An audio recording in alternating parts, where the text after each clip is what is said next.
ಎಲ್ಲರಿಗೂ ನಮಸ್ಕಾರ. 2024-25ರ ಸಾಲಿನ ಸಮಾಜ ವಿಜ್ಞಾನ 10ನೇ ತರಗತಿ ರಸಪ್ರಶ್ನೆಗೆ ಸ್ವಾಗತ ಸುಸ್ವಾಗತ. ಈಗಾಗಲೇ 2 ಹಂತದ ಲಿಖಿತ ರಸಪ್ರಶ್ನೆಯಲ್ಲಿ ವಿಜೇತರಾದಂತಹ 6 ತಂಡಗಳು ಅಂತಿಮ ಸುತ್ತಿಗೆ ಬಂದಿದ್ದೇವೆ. ಈಗ ಅಂತಿಮ ಸುತ್ತಿನ ಈ ಒಂದು ರಸಪ್ರಶ್ನೆಗೆ ನಿಮಗೆಲ್ಲ ಸ್ವಾಗತ. ಇಲ್ಲಿ 1ನೇ ತಂಡವಾಗಿ ಭಾಕ್ರಾ ತಂಡದ ನಮ್ಮೊಂದಿಗಿದ್ದಾರೆ. ಯಶವಂತ್ ನ್ಯಾಯಕತ್ವದ ತಂಡ ಜೊತೆಗೆ ಸ್ಫೂರ್ತಿ ಇದ್ದಾರೆ. 2ನೇದಾಗಿ ನರ್ಮದ ತಂಡ ಇದೆ. ರೋಹಿತ್ ಜೊತೆಗೆ ಪೂಜಾ ಅವರಿದ್ದಾರೆ. ಕೋಸಿ ತಂಡ ಸಿಂಚನ ಜೊತೆಗೆ ಅಶ್ವಿನ್ ಇದ್ದಾರೆ. ಹಾಗೆ ತುಂಗಭದ್ರಾ ತಂಡದಲ್ಲಿ ಸೋನಿಯಾ ಜೊತೆಗೆ ಧನುಷ್ ಅವರಿದ್ದಾರೆ. ಕೃಷ್ಣ ತಂಡ ಸಂಜನಾ ಅರ್ಮುಗಂ ಜೊತೆಗೆ ಶ್ರೀಶ ಅವರು ಸಾಥ್ ಕೊಡ್ತಾ ಇದ್ದಾರೆ. ಹಾಗೆ ನಾಗಾರ್ಜುನ ತಂಡದಲ್ಲಿ ನಮ್ಮ ನಿಶಾಂತ್ ಇದ್ದಾರೆ. ಅವರ ಜೊತೆಗೆ ಸಂಜನಾ ಅವರು ಸಾಥ್ ಕೊಡ್ತಾ ಇದ್ದಾರೆ. ಇಲ್ಲಿ ಸ್ಪರ್ಧಿಗಳ ಗಮನಕ್ಕೆ 8 ನೇರ ಸುತ್ತುಗಳು ಮತ್ತು 2 ವಿಶೇಷ ಸುತ್ತುಗಳಲ್ಲಿ ಈ ಸ್ಪರ್ಧೆ ನಡೆಯಲಿಕ್ಕಿದೆ. ಈ ಸುತ್ತಿನಲ್ಲಿ ಪ್ರತಿ ತಂಡಕ್ಕೆ 1 ಅಂಕಗಳು ಬರ್ತವೆ. ಪಾಸ್ ರೌಂಡಲ್ಲಿ ಪ್ರಶ್ನೆ ಹೀಗೆ ಉತ್ತರ ಗೊತ್ತಿಲ್ಲದ ಮುಂದಿನ ತಂಡಕ್ಕೆ ಪಾಸ್ ಆಗ್ತದೆ. ಪ್ರಶ್ನೆ ಫಸ್ಟ್ ಕೇಳಿದ ತಂಡಕ್ಕೆ ಸ್ವಲ್ಪ ಯೋಚನೆ ಮಾಡಲಿಕ್ಕೆ ಸಮಯ ಕೊಡ್ತೇವೆ. ಪಾಸ್ ಅಂದ ತಕ್ಷಣ ಅದು ಕೂಡಲೇ ಉತ್ತರ ಕೊಡಬೇಕು. ತುಂಬ ಹೊತ್ತು ಮಾಡಿದ್ರೆ ನಾನು ಪಾಸ್ ಅಂತ ಮುಂದಿನ ತಂಡಕ್ಕೆ ಹೋಗಿ ಬಿಡುತ್ತೆ. ಪ್ರಶ್ನೆಗಳನ್ನು ಅದಲ ಬದಲಾಯಿಸಿ ಕೇಳಲಾಗುತ್ತೆ. ಯಾವುದೇ ತಂಡಕ್ಕೂ ಈಗ ಯಾರು ಬರ್ತಿರೋದು ನನಗೆ ಮೊದಲೇ ಗೊತ್ತಿಲ್ಲ, ಅದಕ್ಕೆ ತಕ್ಕ ಹಾಗೆ ಪ್ರಶ್ನೆಗಳನ್ನ ರೆಡಿ ಮಾಡ್ಕೊಂಡು ಬಂದಿದ್ದೇನೆ. ಈಗ ಆರಂಭಿಸುವ. ನೀವೆಲ್ಲ ಕಾತುರದಿಂದ ಕಾಯ್ತಾ ಇರುವಂತಹ ಸಮಾಜ ವಿಜ್ಞಾನ ರಸಪ್ರಶ್ನೆಗೆ ಸ್ವಾಗತ. ಇದೀಗ ಮೊದಲನೇ ಸುತ್ತು ಪಾಸ್ ರೌಂಡಲ್ಲಿ ಮೊದಲ ಸುತ್ತು 1ನೇ ಪ್ರಶ್ನೆ ಇದೀಗ ಭಾಕ್ರಾ ತಂಡದಿಂದ ಆರಂಭವಾಗ್ತಾ ಇದೆ.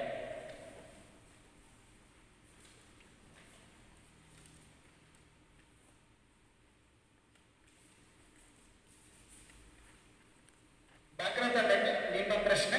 ಭಾರತದ ಹೆಮ್ಮೆಯ ಸಂಸ್ಥೆ ISRO, Indian space research organisation, ಭಾರತೀಯ ಬಾಹ್ಯಾಕಾಶ ಸಂಶೋಧನಾ ಸಂಸ್ಥೆ, ಅದು ಎಂದು ಸ್ಥಾಪನೆಯಾಯಿತು?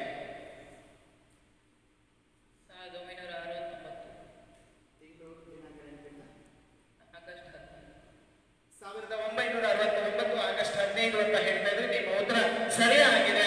10 ಅಂಕಗಳನ್ನ ಪಡೆದುಕೊಳ್ತಾ ಇದೆ ಭಾಕ್ರಾ ತಂಡ. 2ನೇ ಪ್ರಶ್ನೆ ನರ್ಮದಾ ತಂಡಕ್ಕೆ. ನಿಮ್ಮ ಪ್ರಶ್ನೆ ಜಿಲ್ಲಾ ಕೈಗಾರಿಕಾ ಸಂಸ್ಥೆಗಳು ಯಾವ ವರ್ಷ ಸ್ಥಾಪನೆ ಆದವು?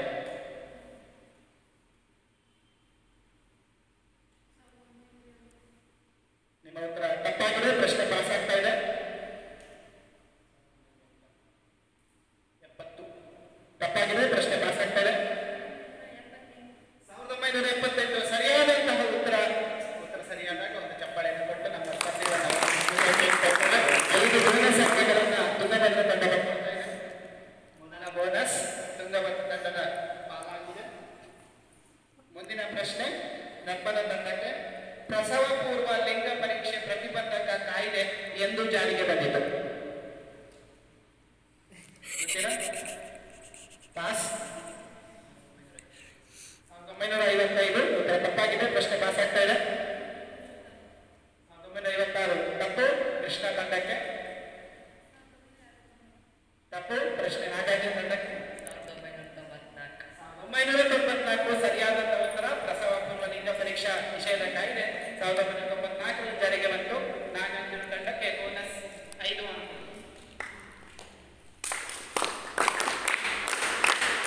ಮುಂದಿನ ಪ್ರಶ್ನೆ ತುಂಗಭದ್ರಾ ತಂಡಕ್ಕೆ.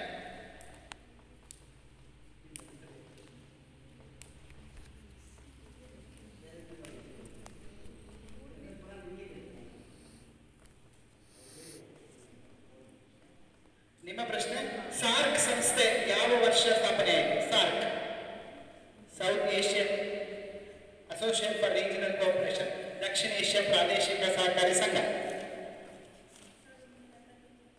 ತಪ್ಪು. ತಪ್ಪು. 1978 ತಪ್ಪು. 1970 ತಪ್ಪು. ತಪ್ಪು. ತಪ್ಪಾಗಿದೆ. ಪ್ರೇಕ್ಷಕರಲ್ಲಿ 1985 ಸರಿಯಾದಂತ ಉತ್ತರ. ತೇಜಸ್ವಿನ ಉತ್ತರ ಕೊಟ್ಟಿದ್ದಾರೆ. ಅವರಿಗೆ ಒಂದು ಚಪ್ಪಾಳೆ ಕೊಡಿ. ಪ್ರಶ್ನೆ ಕೃಷ್ಣ ತಂಡಕ್ಕೆ. ನಿಮ್ಮ ಪ್ರಶ್ನೆ, ವಿಶ್ವಸಂಸ್ಥೆ ಎಂದು ಜಾರಿಗೆ ಬಂದಿತು?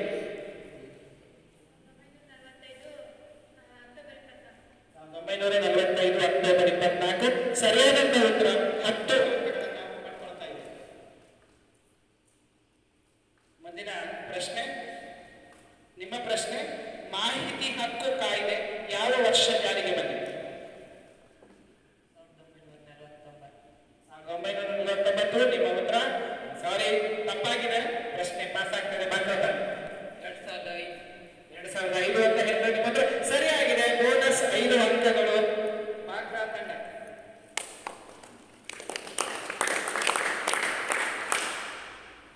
ಪಾಸ್ ಸುತ್ತಿನ 2ನೇ ಸುತ್ತಿಗೆ ನಾವು ಪಾಸ್ ಆಗ್ತಾ ಇದ್ದೇವೆ. ಮುಂದಿನ ಪ್ರಶ್ನೆ ನಾಗಾರ್ಜುನ ತಂಡದಿಂದ ಆರಂಭವಾಗ್ತಾ ಇದೆ.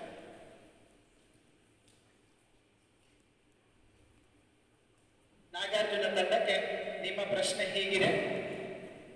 ಸದಸ್ಯ ರಾಷ್ಟ್ರಗಳ ನಡುವಿನ, ಪ್ರಶ್ನೆ ಸರಿಯಾಗಿ ಕೇಳಿಸ್ಕೊಳ್ಳಿ, ಬೋನಸ್ ಪಾಸ್ ಬಂದಾಗ ಪುನಃ ರಿಪೀಟ್ ಮಾಡೋದಿಲ್ಲ ಪ್ರಶ್ನೆ. ಸದಸ್ಯ ರಾಷ್ಟ್ರಗಳ ನಡುವಿನ ಪರಸ್ಪರ ಅಪನಂಬಿಕೆ, ವಿವಾದ ಮತ್ತು ಎಲ್ಲಾ ನಿರ್ಣಯಗಳು ಸದಸ್ಯ ರಾಷ್ಟ್ರಗಳ ಅವಿರೋಧದ ನೆಲೆಯಲ್ಲೇ ಇರಬೇಕು ಎಂಬ ಸೂತ್ರವು ಯಾವ ಸಂಸ್ಥೆಯ ಪ್ರಗತಿಯ ತೊಡಕಿಗೆ ಕಾರಣವಾಗಿದೆ? ಪ್ರಗತಿಗೆ ತೊಡಕಾಗಿದೆ.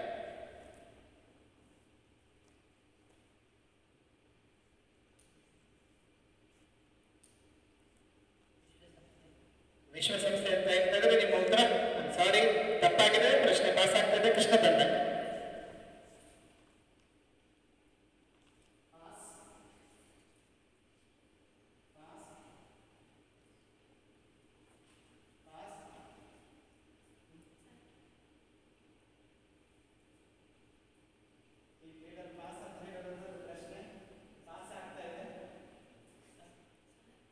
ಸಾರ್ಕ್ ಸರಿಯಾದಂತ ಉತ್ತರ. ಲೀಡರ್ ಚರ್ಚೆ ಮಾಡ್ತೀವಿ, ನೀವು ಕೇಳ್ಕೊಳ್ಳಿ, ಅವ್ರ ಹತ್ರ ಕೇಳ್ಕೊಂಡು ಮುಂದೆ ಹೋಗಿ. ಮೊದಲೇ ಪಾಸ್ ಹೇಳಿದ್ರೆ ಏನ್ ಮಾಡ್ಲಿಕ್ಕಿಲ್ಲ. ಸಾರ್ಕ್ ಸರಿಯಾದಂತ ಉತ್ತರ. ಆದ್ರಿಂದ ನಿಮ್ಗೆ ಬಂದಂತ ಅಂಕ ಬಾಕ್ರಾ ತಂಡಕ್ಕೆ ಹೋಗುತ್ತೆ. ನೀವು ಚರ್ಚೆ ಮಾಡ್ಕೊಂಡು ಕೇಳ್ಕೊಳ್ಳಿ, ಒಂದು ಪ್ರಶ್ನೆ ಉತ್ತರ ಕೊಟ್ಟು ಉತ್ತರವನ್ನ ಇದು ಮಾಡ್ಕೊಳ್ಳಿ. ಸಾರ್ಕ್ ಭಾರತ ಮತ್ತು ಪಾಕಿಸ್ತಾನದ ಸದಸ್ಯರಷ್ಟು ಅವರಿಬ್ಬರ ಮಧ್ಯೆ ಯಾವಾಗಲೂ ವಿವಾದ ಇದೆ, ಅದು ಪ್ರಗತಿಗೆ ತೊಡಕಾಗಿದೆ ಮತ್ತು ಅವಿರೋಧ ಇರಬೇಕು ಅಂತ ಹೇಳ್ತಾರೆ. ಅದರಿಂದ ಅದು ಸಾರ್ಕ್ ಸರಿಯಾದಂತ ಉತ್ತರ. 2ನೇ ಪ್ರಶ್ನೆ ಕೃಷ್ಣ ತಂಡಕ್ಕೆ. 1948 ಜನವರಿ 1ನೇ ತಾರೀಕು ಸುಂಕ ಮತ್ತು ವ್ಯಾಪಾರದ ಮೇಲಿನ ಸಾಮಾನ್ಯ ಒಪ್ಪಂದ, general agreement on trade and tariff, GATT ಒಪ್ಪಂದವನ್ನ ಯಾವ ಸಂಸ್ಥೆ ಜಾರಿಗೆ ತಂದಿತು? ವಿಶ್ವಸಂಸ್ಥೆ ಒಳಗೆ ಯಾವ ಸಂಸ್ಥೆ? ತಪ್ಪು ತಪ್ಪು ತಪ್ಪು. ವಿಶ್ವ ವ್ಯಾಪಾರ ಸಂಘ ಸರಿಯಾದ ಉತ್ತರ. ಬೋನಸ್ 5 ಅಂಕಗಳನ್ನ ನರ್ಮದಾ ತಂಡ ಪಡ್ಕೊಳ್ತಾ ಇದೆ. ವ್ಯಾಪಾರದ ಮೇಲಿನ ಅಂದಾಗ ಅದು ವಿಶ್ವ ವ್ಯಾಪಾರ ಸಂಘಕ್ಕೆ ಹೋಗುತ್ತೆ. ಗ್ಯಾಟ್ ಒಪ್ಪಂದ ಅದು ಅದರ ಒಂದು ಸಾಲ 28 ಜನವರಿ 1ರಂದು. ತುಂಗಭದ್ರಾ ತಂಡಕ್ಕೆ ನಿಮ್ಮ ಪ್ರಶ್ನೆ, ಭಾರತದ ಕೇಂದ್ರ ಬ್ಯಾಂಕು ಅಂದಾಗ ನಮಗೆ ರಿಸರ್ವ್ ಬ್ಯಾಂಕ್ ನೆನಪಾಗ್ತದೆ. ಹಾಗಾದ್ರೆ ಕೇಂದ್ರ ಬ್ಯಾಂಕುಗಳಿಗೆ ಕೇಂದ್ರ ಬ್ಯಾಂಕು ಎಂದು ಯಾವ ಬ್ಯಾಂಕ್ ಅನ್ನು ಕರೀತಾರೆ?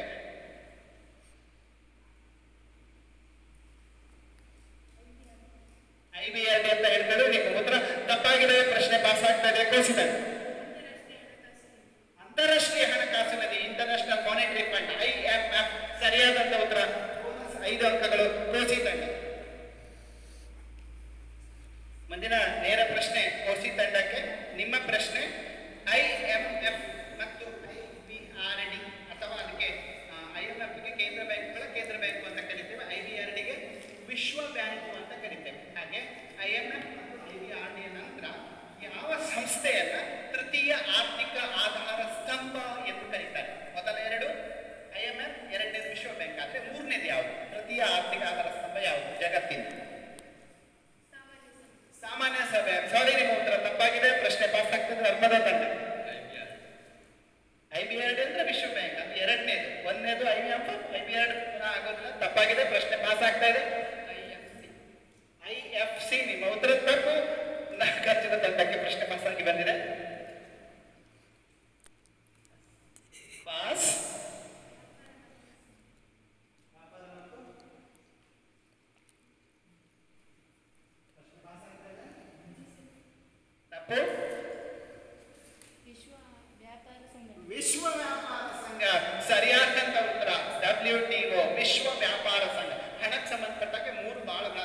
ಆಧಾರ ಸ್ತಂಭಗಳು. ಧನ್ಯಶ್ರೀಯವರಿಗೆ ಒಂದು ಚಪ್ಪಾಳೆ ಕೊಡಿ. ಸರಿಯಾದಂಥ ಉತ್ತರವನ್ನು ನೀಡಿದರೆ ವಿಶ್ವ ವ್ಯಾಪಾರ ಸಂಘ ಅದು ತೃತೀಯ ಆರ್ಥಿಕ ಆಧಾರ ಸ್ತಂಭ ಅಂತ ಅದನ್ನು ಕರೀತೇವೆ.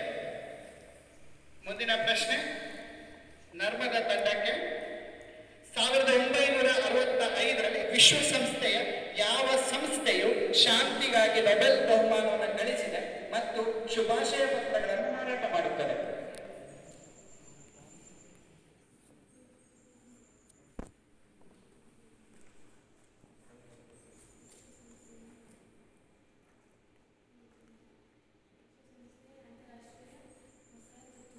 ವಿಶ್ವಸಂಸ್ಥೆಯ ಮಕ್ಕಳ ಅಂತಾರಾಷ್ಟ್ರೀಯ ಮಕ್ಕಳ ತುರ್ತು ನಿಧಿ, United Nations International Children's Emergency Fund ಅಥವಾ ಯುನಿಸೆಫ್ ಅಂತ ಶಾರ್ಟ್ ಆಗಿ ಹೇಳ್ತಾರೆ. ನಿಮ್ಮ ಉತ್ತರ ಸರಿಯಾಗಿದೆ.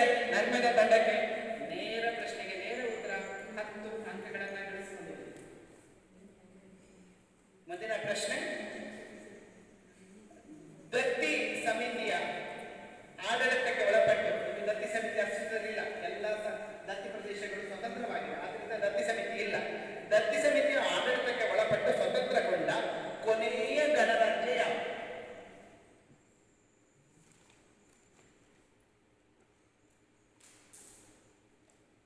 ಪಾಸ್. ಪಲ್ಲವನ್ನು ತಿಳಿದಿದ್ರೆ ಪಲಾವ್ ಗಣರಾಜ್ಯ ಅಂತ ಹೇಳ್ತಾರೆ. ಇವ್ರ ಹತ್ರ 100% ಸರಿಯಾಗಿದೆ.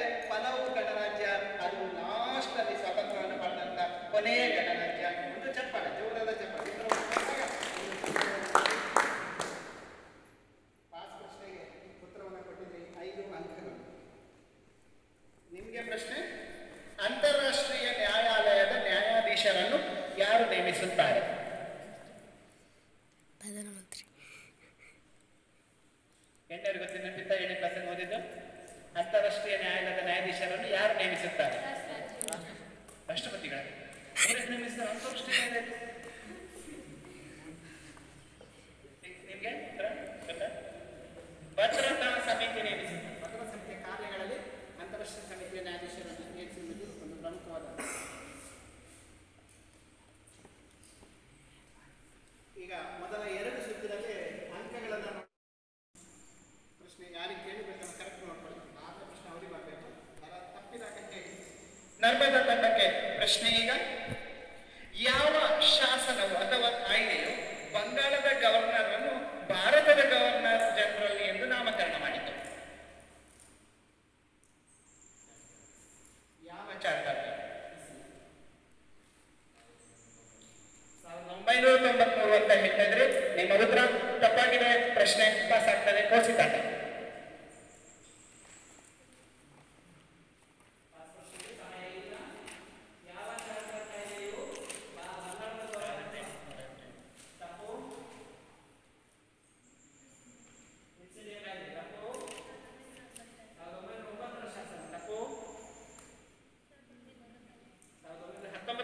ತಪ್ಪು. 1861ರ ಶಾಸನ ತಪ್ಪಾಗಿದೆ. 1800 ಅಸರ್ಷನ್ ಅಂತ ಕರೀತಾರೆ. ಭಾರತೀಯರಿಗೆ ಅವಕಾಶ ಕೊಟ್ಟಿದ್ದು ಅಲ್ಲ. ನಿಮಗೆ ಗೊತ್ತಿಲ್ಲ, ನೋಡ್ಲಿಲ್ಲ, ಟೆಕ್ಸ್ಟ್ ಬುಕ್ಕಲ್ಲಿ ಉತ್ತರವಿಲ್ಲ.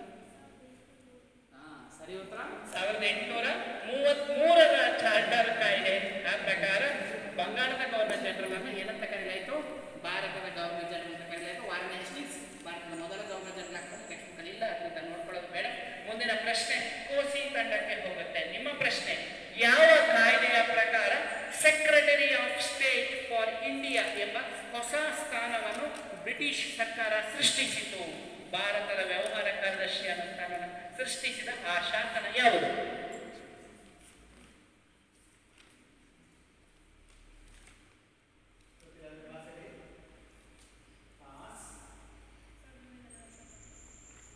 ತಪ್ಪು. ತಪ್ಪು. ತಪ್ಪು. 1858ರ ಭಾರತ ಸರ್ಕಾರದ ಶಾಸನ. ಸರಿಯಾದ ಉತ್ತರ ಚಪ್ಪಾಳೆ ಕೊಡಿ. ಬೋನಸ್ 5 ಅಂಕಗಳನ್ನು. 1857ರ ದಂಗೆಯ ನಂತರ ಬ್ರಿಟಿಷ್ ಸರ್ಕಾರ ನೇರವಾಗಿ ಆಳ್ವಿಕೆಯನ್ನು ಒಳಪಡಿಸಿದೆ. ಇಂಗ್ಲಿಷ್ ಇಂಡಿಯನ್ ಕಂಪನಿ ಆಳ್ವಿಕೆ ಕೊನೆಗೊಂಡು ಭಾರತ ಬ್ರಿಟಿಷ್ ಸರ್ಕಾರದ ಅಧೀನಕ್ಕೆ ಒಳಪಡ್ತಾರೆ. ನೇರವಾಗಿ ರಾಣಿ ಅಧೀನಕ್ಕೆ ಒಳಪಡ್ತಾರೆ.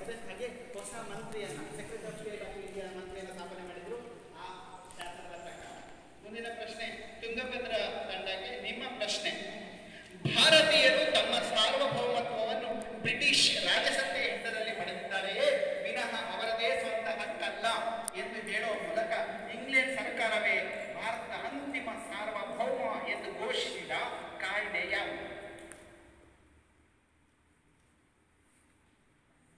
ಪಾಸ್. ಎಲ್ಲದಕ್ಕೂ ಬಿಡ್ಸ್ ಬಂದಿದೆ ಅನ್ಸುತ್ತೆ. ಎಲ್ಲದಕ್ಕೂ ಬಿಡ್ಸ್ ಇಂಡಿಯಾ ಕಾಯ್ದೆ ಫಿಟ್ಸ್ ಇಂಡಿಯಾ ಕಾಯ್ದೆ ಅಂತ ಹೇಳ್ತಾ ಇದ್ದೀರಿ. ನಿಮ್ಮ ಉತ್ತರ ಸರಿಯಾಗಿದೆ. ಫಿಟ್ಸ್ ಇಂಡಿಯಾ ಕಾಯ್ದೆ 1984 ಫಿಟ್ಸ್ ಇಂಡಿಯಾ ಕಾಯ್ದೆ ಭಾರತೀಯ ಈ ಮಾತನ್ನು ಹೇಳಿದೆ. ಬೋನಸ್ 5 ಅಂಕಗಳನ್ನ ಕೃಷ್ಣ ತಂಡ ಪಡ್ಕೊಂಡಿದೆ. ಮುಂದಿನ ನೇರ ಪ್ರಶ್ನೆ ನಿಮಗೆ ಕೃಷ್ಣ ತಂಡಕ್ಕೆ. ಯಾವ ಕಾಯ್ದೆಯು ಚರ್ಚ್ಗಳಿಗೆ ಭಾರತಕ್ಕೆ ಪ್ರವೇಶಿಸಲು ಅಧಿಕೃತ ಅವಕಾಶವನ್ನು ನೀಡಿತು? ಇದರಿಂದಾಗಿ ಕ್ರೈಸ್ತ ಮಿಷನರಿಗಳು ಭಾರತಕ್ಕೆ ಬಂದರು, ಕ್ರೈಸ್ತ ಧರ್ಮವನ್ನು ಸ್ಥಾಪಿಸಿದ್ರು, ಜೊತೆಗೆ ಇಲ್ಲಿ ಇಂಗ್ಲಿಷ್ ವಿದ್ಯಾಭ್ಯಾಸ ವಿಸ್ತರಣೆ ಸಾಧ್ಯವಾಯಿತು. ಹಾಗಾದ್ರೆ ಇದಕ್ಕೆಲ್ಲ ಕಾರಣವಾದ ಶಾಸನ ಯಾವುದು?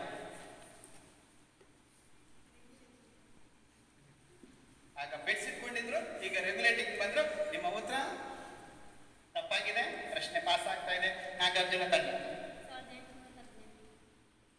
1818ರ ಚಾರ್ಟರ್ ಕಾಯ್ದೆ ಅಂತ ಹೇಳ್ತೀರಿ. 1818ರಲ್ಲಿ ಯಾವುದೇ ಚಾರ್ಟರ್ ಕಾಯ್ದೆಗಳನ್ನ ಮಾಡಿಲ್ಲ. ಆದ್ರಿಂದ ಪ್ರಶ್ನೆ ಪಾಸ್ ಆಗ್ತದೆ. ಬಾಕ್ರ ತಂಡ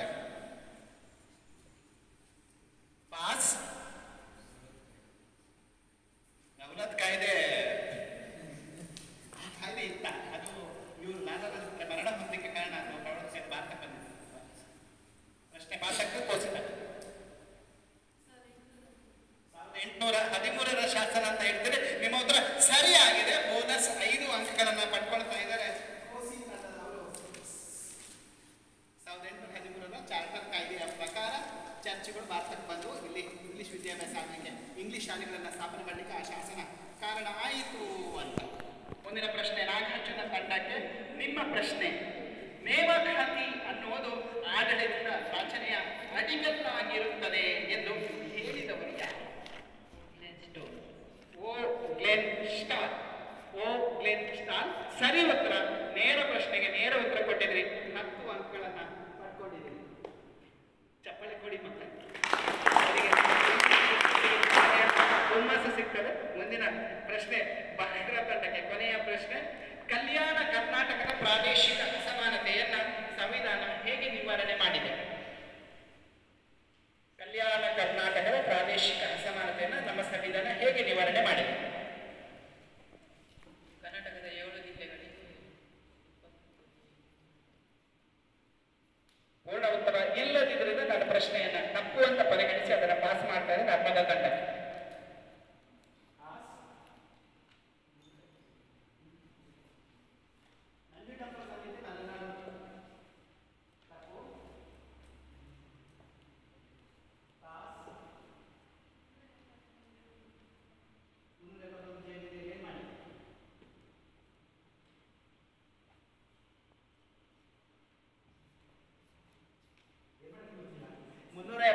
ಜೆ ವಿಧಿಯಲ್ಲಿ ಕಲ್ಯಾಣ ಕರ್ನಾಟಕದ 7 ಜಿಲ್ಲೆಗಳಿಗೆ ಏನನ್ನ ಘೋಷಿಸಲಾಗಿದೆ? ಮೀಸಲಾತಿಯನ್ನ ಕೊಡಲಾಗಿದೆ. ನಿಮ್ಮ ಉತ್ತರ ಸರಿ ಅಂತ ಪರಿಗಣಿಸ್ತೇವೆ. 5 ಅಂಕಗಳು ಬೋನಸ್ ಆಗಿ ನೀವು ಪಡ್ಕೊಳ್ತಾ ಇದ್ದೀರಿ. ಪ್ರೇಕ್ಷಕರಿಗೆ ಪ್ರಶ್ನೆ, ಮುಸ್ಲಿಮರಿಗೆ ಪ್ರತ್ಯೇಕ ಚುನಾವಣಾ ಮತಗಟ್ಟೆ ನೀಡಿದ ಶಾಸನ ಯಾವುದು? ಪ್ರೇಕ್ಷಕರಿಗೆ ಮುಸ್ಲಿಮರಿಗೆ ಪ್ರತ್ಯೇಕ ಮತಗಟ್ಟೆ ನೀಡಿದ ಶಾಸನ ಯಾವುದು? ಪ್ರೇಕ್ಷಕರಿಗೆ ಯಾರಿಗೂ ಗೊತ್ತಿಲ್ವಾ? ಯಾವ ವರ್ಷ ಬೇಕು? 1909ರ ಮಿಂಟು ಮಾರ್ಲೆ ಸುಧಾರಣೆಗಳು ಅಥವಾ 1909ರ ಭಾರತೀಯ ಪರಿಷತ್ ಕಾಯ್ದೆ. ಇಲ್ಲಿಗೆ 3ನೇ ಸುತ್ತಿನ ಪಾಸ್ ರೌಂಡ್ ಮುಗೀತದೆ. ಈಗ ಪಾಸ್ ರೌಂಡ್ ಅಲ್ಲಿ 4ನೆಯ ಸುತ್ತು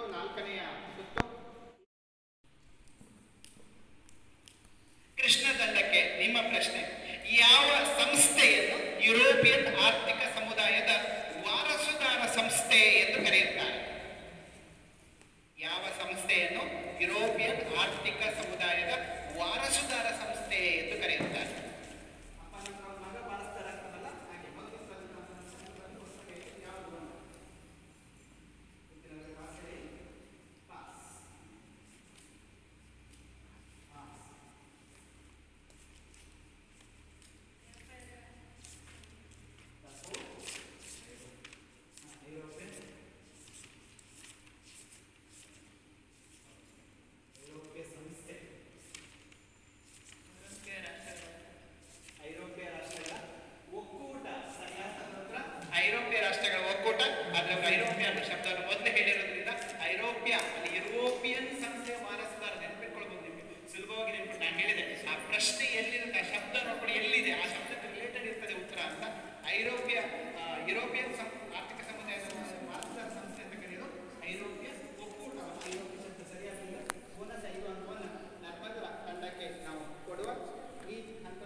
ಜಗತ್ತು, ಬಡ ರಾಷ್ಟ್ರಗಳಿಗೆ ತೃತೀಯ ಜಗತ್ತು ಹೇಳಿದ ಮೊದಲಿಗ ಯಾರು?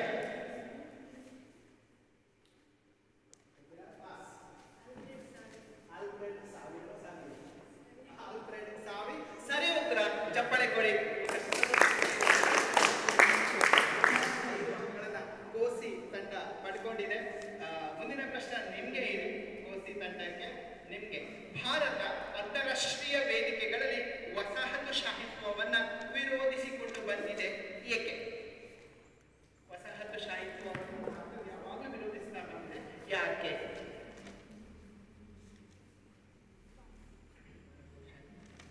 ಭಾರತವು ಶಾಂತಿಪ್ರಿಯ ರಾಷ್ಟ್ರವಾಗಿದೆ, ಆದ್ರೆ ಅದು ಯುದ್ಧವನ್ನು ಮಾಡೋದಿಲ್ಲ. ಅದು ವಸಾಹತು ವಿರೋಧಿಸಲಿಕ್ಕೆ ಅದು ಕಾರಣ ಅಲ್ಲ. ಪ್ರಶ್ನೆ ಪಾಸ್ ಆಗ್ತಾ ಇದೆ. ಭಾರತ ವಿದೇಶಾಂಗ ನೀತಿಯ ಒಂದು ಲಕ್ಷಣ ಅಂತ ಹೇಳಿ ವಸತಿ ವಿರೋಧ ಅದು ಇರಬಹುದು, ಆದ್ರೆ ಅದು ವಸತಿ ವಿರೋಧಿಸಲಿಕ್ಕೆ ಬೇರೊಂದು ಕಾರಣ ಇದೆ, ಅದು ಅಲ್ಲ. ಉತ್ತರ ಪಾಸ್ ಆಗಿ ಪ್ರಶ್ನೆ ಪಾಸ್ ಆಗ್ತದೆ, ಬಾಕಲ್ತದೆ. ಸುಮಾರು ವರ್ಷ ಭಾರತ ಬ್ರಿಟಿಷರ ಕೈಯಲ್ಲಿದ್ದಿತ್ತು ಅಂದ್ರೆ ಬ್ರಿಟಿಷರ ವಸಾಹತಾಗಿತ್ತು. ಸರಿಯಾದಂತ ಉತ್ತರ, ಭಾರತ ಸ್ವತಃ ಬ್ರಿಟಿಷರ ವಸಾಹತಾಗಿತ್ತು. ಅದರ ದುಷ್ಪರಿಣಾಮವನ್ನು ಭಾರತ ಅನುಭವಿಸಿದ್ರಿಂದ ಭಾರತ ವಸಾಹತು ಸಾಹಿತ್ಯವನ್ನು ಏನ್ ಮಾಡ್ತಾ ಬಂದಿದೆ, ವಿರೋಧಿಸ್ತಾ ಬಂದಿದೆ. ಮುಂದಿನ ಪ್ರಶ್ನೆ ನರ್ಮದಾ ತಂಡಕ್ಕೆ, ಜಿಲ್ಲಾ ಕೈಗಾರಿಕಾ ಕೇಂದ್ರಗಳನ್ನು ಏಕೆ ಸ್ಥಾಪಿಸಲಾಗಿದೆ?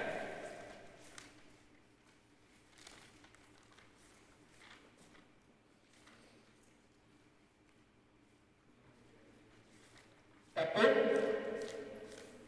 ಪಾಸ್.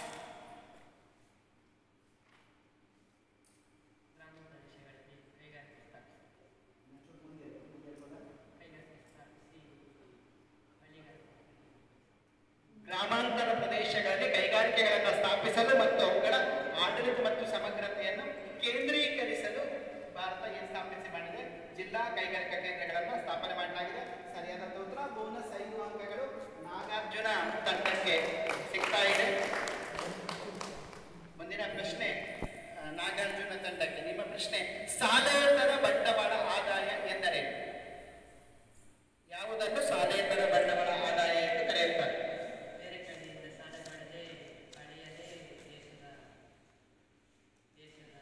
ಬೇರೆ ಕಡೆಯಿಂದ ಸಾಲವನ್ನು ಪಡೆದು ದೇಶದ ಅಭಿವೃದ್ಧಿಯನ್ನು ಮಾಡುವುದನ್ನು ಸಾಲೇತರ ಬಂಡವಾಳ ಆದಾಯ ಅಂತ ಹೇಳ್ತದೆ. ನಿಮ್ಮ ಉತ್ತರ ತಪ್ಪಾಗಿದೆ. ಪ್ರಶ್ನೆ ಪಾಸ್ ಆಗ್ತಾ ಇದೆ. ಕೃಷ್ಣ ಪಾಸ್.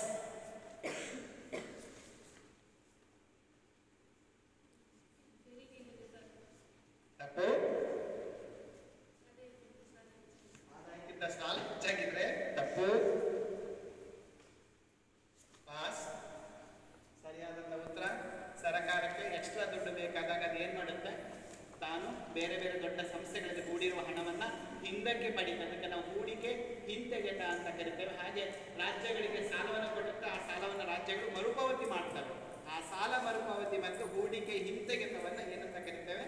ಸಾಲೇತರ ಬಂಡವಾಳ ಆದಾಯ ಎಂದು ಕರೀತೇವೆ. ಪ್ರೇಕ್ಷಕರಿಗೆ ಪ್ರಶ್ನೆ, ಕೇಂದ್ರ ಯೋಜನಾ ವೆಚ್ಚದ ಅಡಿಯಲ್ಲಿ ಕೇಂದ್ರ ಸರ್ಕಾರವು ಯಾವ ಸೇವೆಗಳ ನಿರ್ವಹಣೆಗೆ ಹಣವನ್ನು ವೆಚ್ಚ ಮಾಡುತ್ತದೆ? ಯಾವ 3 ಸೇವೆಗಳಿಗೆ ಕೇಂದ್ರ ಯೋಜನಾ ವೆಚ್ಚದ ಅಡಿಯಲ್ಲಿ?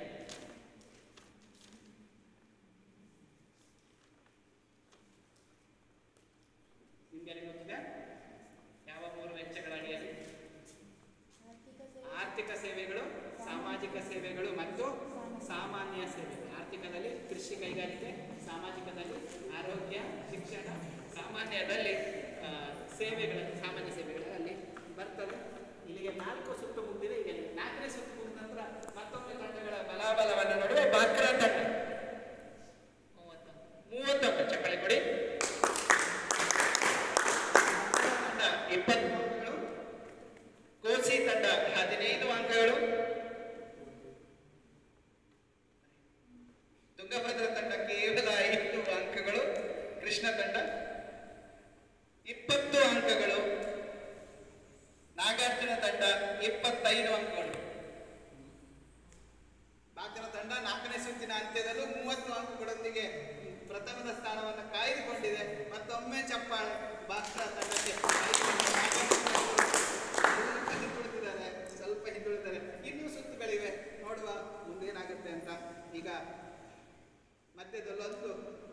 ವರ್ಗಾವಣೆಯ ಸುತ್ತು ಜಾಕ್ಪಾಟ್ ಸುತ್ತನ್ನು ಮಾಡಿಕೊಂಡು ಮುಂದಕ್ಕೆ ಹೋಗುವ ಈ ಸುತ್ತು ಸುಳಿವು ಸುತ್ತು. ಇಲ್ಲಿ 3 ಸುಳಿವುಗಳನ್ನು ನಾನು ಕೊಡ್ತೇನೆ. ಮೊದಲ ಸುಳಿವಿಗೆ ನೀವು ಮೊದಲ ಪ್ರಶ್ನೆಗೆ ಉತ್ತರ ಕೊಟ್ಟರೆ 20 ಅಂಕಗಳು, ಎರಡನೇ ಪ್ರಶ್ನೆಗೆ ಉತ್ತರ ಕೊಟ್ಟರೆ 10 ಅಂಕಗಳು, ಮೂರನೇ ಪ್ರಶ್ನೆಗೆ ಉತ್ತರ ಕೊಟ್ಟರೆ 5 ಅಂಕಗಳು. ಮೊದಲ ಪ್ರಶ್ನೆಗೆ ನೀವು ಉತ್ತರ ಕೊಟ್ಟು ಅದೇನಾದರೂ ತಪ್ಪಾದರೆ ಎರಡನೇ ಪ್ರಶ್ನೆ ನಿಮ್ಗೆ ಕೊಡೋದಿಲ್ಲ, ಅದು ಪಾಸ್ ಆಗಿ ಹೋಗುತ್ತೆ, ಕ್ಯಾನ್ಸಲ್ ಆಗುತ್ತೆ, ನಿಮ್ಗೆ ಯಾವುದೇ ಅಂಕಗಳು ಸಿಗುವುದಿಲ್ಲ. ನೀವು ಮೊದಲನೇ ಉತ್ತರ ತಪ್ಪ ಅನಿಸಿದ್ರೆ ಎರಡನೇ ಆಪ್ಷನ್ ವರೆಗೆ ಕಾಯಬಹುದು. ಈಗ ಈ ಪ್ರಶ್ನೆ ಕೋಸಿ ತಂಡದೊಂದಿಗೆ ಆರಂಭವಾದರೆ ಕೋಸಿ ತಂಡಕ್ಕೆ ಪ್ರಶ್ನೆ ಹೀಗಿದೆ. ಸುಳಿವು 1, ಪೈರಲೋಸೈಟ್, ಸೈಲೋಮಲಿನ್, ಬ್ರಾನೈಟ್, ಹಾಲಂಡೈಟ್ ಇದು ಈ ಲೋಹದ ಅದಿರಾಗಿವೆ. ಆ ಲೋಹ ಯಾವುದು? ಮೊದಲ ಸುಳಿವು.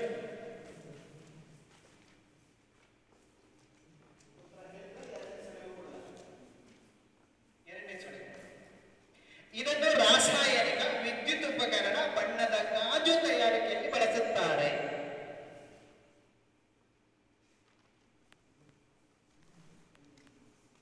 ಅಲ್ಯೂಮಿನಿಯಂ ಅಂತ ಹೇಳ್ತಾ ಇದ್ರೆ ನಿಮ್ಮ ಉತ್ತರ ತಪ್ಪಾಗಿದೆ, ನೀವು ಅಂಕವನ್ನ ಕಳ್ಕೊಳ್ತಾ ಇದ್ದೀರಿ. ಮೂರನೇ ಸುಳಿವು ಪ್ರೇಕ್ಷಕರಿಗೆ ನೀವು ಹೇಳಿ. ಹಾಗಾದ್ರೆ ಇದು ಮಿಶ್ರಲೋಹ ಖನಿಜವಾಗಿದ್ದು ಉಕ್ಕಿನ ಉತ್ಪಾದನೆಯಲ್ಲಿ ಬಳಸುತ್ತಾರೆ. ಯಾವುದು? ಮ್ಯಾಂಗನೀಸ್. ಮ್ಯಾಂಗನೀಸ್ ಸರಿಯಾದ ಉತ್ತರವಾಗಿತ್ತು. ಈ ಸುತ್ತಿನಲ್ಲಿ ಕೋಸಿ ತಂಡ 0 ಅಂಕಗಳನ್ನು ಪಡ್ಕೊಂಡಿದೆ. ಈಗ ಎರಡನೇ ಪ್ರಶ್ನೆ ತುಂಗಭದ್ರಾ ತಂಡಕ್ಕೆ. ನಿಮ್ಮ ಸುಳಿವು 1, ಈ ಬೆಳೆಗೆ ಯಾವುದೋ ಒಂದು ಬೆಳೆ, ಈ ಬೆಳೆಗೆ ಸಾಧಾರಣ ಮಳೆ ಬೀಳುವ ಪ್ರದೇಶ ಅವಶ್ಯಕವಿದ್ದು ಮರಳು ಮಿಶ್ರಿತ ಮಣ್ಣು ಮತ್ತು ರಾಸಾಯನಿಕ ಗೊಬ್ಬರ ಅವಶ್ಯಕ. ಯಾವ ಬೆಳೆ?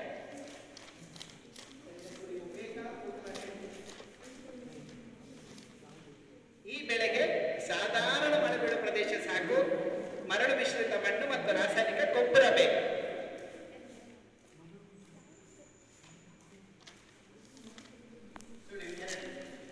ಕರ್ನಾಟಕದ ಬೆಳಗಾವಿ ಜಿಲ್ಲೆಯ ನಿಪ್ಪಾಣಿ ನಗರ ಇದರ ಮುಖ್ಯ ಮಾರುಕಟ್ಟೆಯಾಗಿದೆ. ಈ ಬೆಳೆ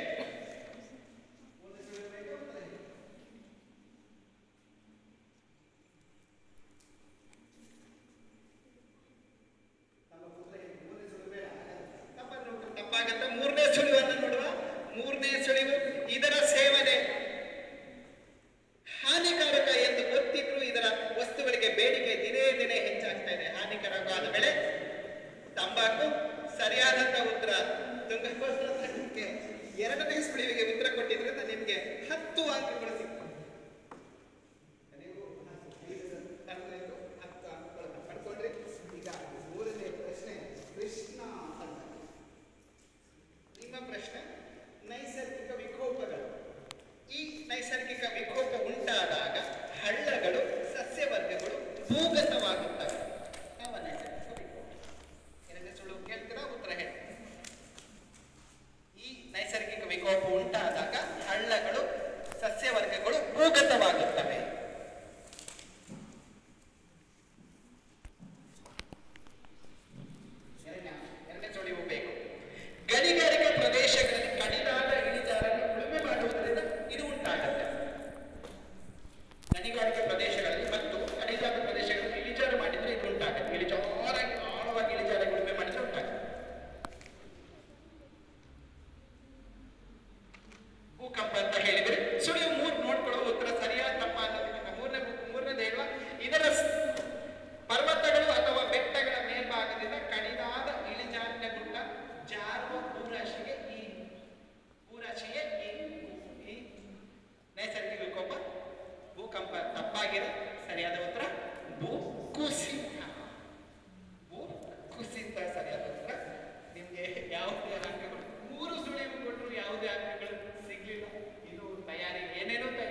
ದಾಖಲೆಯ ಮೂಲಕ ತಮ್ಮ ಕಾರ್ಯತಂತ್ರ ಅನುಷ್ಠಾನಕ್ಕೆ ಬಂದ ಸ್ವಾತಂತ್ರ್ಯ ಹೋರಾಟಗಾರ ಯಾರು?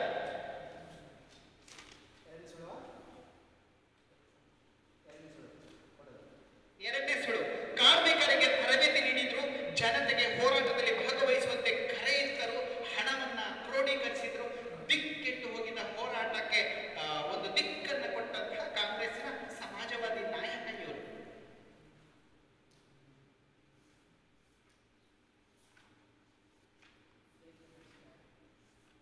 ನಾನು ಹೇಳ್ತಾ ಇದ್ರೆ ಮೂರನೇ ಸುಳು ನೋಡು, ಕ್ವಿಟ್ ಇಂಡಿಯಾ ಚಳವಳಿಯ ಸಮಯದಲ್ಲಿ ಕಾಂಗ್ರೆಸ್ ಎಲ್ಲಾ ನಾಯಕರನ್ನ ಬಂಧಿಸಿದಾಗ ಇವರು ಚಳವಳಿಯ ನೇತೃತ್ವವನ್ನು ವಹಿಸಿಕೊಂಡರು.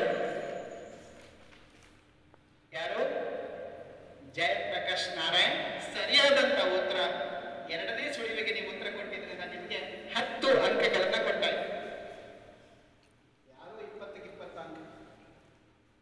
ಎರಡನೇ ಸುಳಿಗೆ 10 ಅಂಕ, ಮೊದಲ ಸುಳಿಗೆ 20 ಅಂಕ. ಮುಂದಿನ ಪ್ರಶ್ನೆ ವಾಕ್ರಾ ತಂಡಕ್ಕೆ. ನಿಮ್ಮ ಪ್ರಶ್ನೆ 1969ರಲ್ಲಿ 65ರಲ್ಲಿ ಯುನಿಸೆಫ್ಗೆ ನೊಬೆಲ್ ಬಹುಮಾನ ಸಿಕ್ಕಿತ್ತು.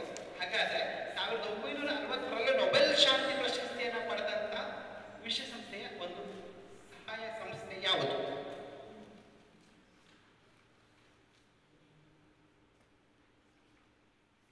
1969ರಲ್ಲಿ ನೊಬೆಲ್ ಶಾಂತಿ ಪ್ರಶಸ್ತಿಯನ್ನು ಪಡೆದಂತ ಯುನಿಸೆಫ್ ನಂತರ ಯುನಿಸೆಫ್ಗೆ 65, ಇದು 69ರಲ್ಲಿ ಸಿಕ್ಕಿದೆ. ಇದಕ್ಕೆ ಯಾವ ಸಂಸ್ಥೆ?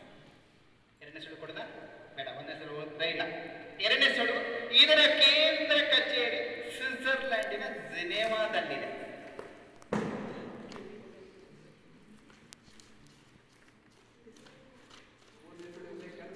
ಕೊಡ್ತೇವೆ, ಉತ್ತರ ಹೇಳಿದ್ರೆ ಉತ್ತರ ಹೇಳಿ. ಒಂದು ಸುಳು ಕೊಡದ. ಮೂರನೇ ಸುಳು, ಕಾರ್ಮಿಕರ ಕ್ಷೇಮಾಭಿವೃದ್ಧಿಗೆ ಇದು ಆರಂಭಗೊಂಡಂತಹ ಸಂಸ್ಥೆ. ಕಾರ್ಮಿಕ ವರ್ಗದ ಜಾಗತಿಕ ಸಂಸ್ಥು ಎಂದು ಇದನ್ನ ಕರೀತೇವೆ. ಕಾರ್ಮಿಕ ವರ್ಗದ ಜಾಗತಿಕ ಸಂಸ್ಥೆ. ಪ್ರತಿ ರಾಷ್ಟ್ರ 2 ಪ್ರತಿನಿಧಿಗಳನ್ನ ಕರೆಸ್ತೇವೆ, ಒಂದು ಕಾರ್ಮಿಕ ಪ್ರತಿನಿಧಿ, ಒಂದು ಮಾಲೀಕರ ಪ್ರತಿನಿಧಿ. ಕಾರ್ಮಿಕರಿಗಾಗಿ ಇದು ಕೆಲಸ ಮಾಡ್ತಾರೆ. ಯಾವ ಸಂಸ್ಥೆ? ಅಂತಾರಾಷ್ಟ್ರೀಯ ಕಾರ್ಮಿಕ ಸಂಸ್ಥೆ. ಕಾರ್ಮಿಕರು ಅಂದ್ಕೊಳ್ಳಿ, ಉತ್ತರ ಗೊತ್ತಾಗಿತ್ತು. ಅಂತಾರಾಷ್ಟ್ರೀಯ ಕಾರ್ಮಿಕ ಸಂಸ್ಥೆ ಸರಿಯಾಗಿದೆ. 5 ಅಂಕಗಳನ್ನ, ಮೂರನೇ ಸುಳಿಗೆ ಉತ್ತರ ಕೊಟ್ಟಿದ್ದರಿಂದ 5 ಅಂಕಗಳನ್ನ ನೀವು ಪಡ್ಕೊಳ್ತಾ ಇದ್ದೀರಿ. ಮುಂದಿನ ಪ್ರಶ್ನೆ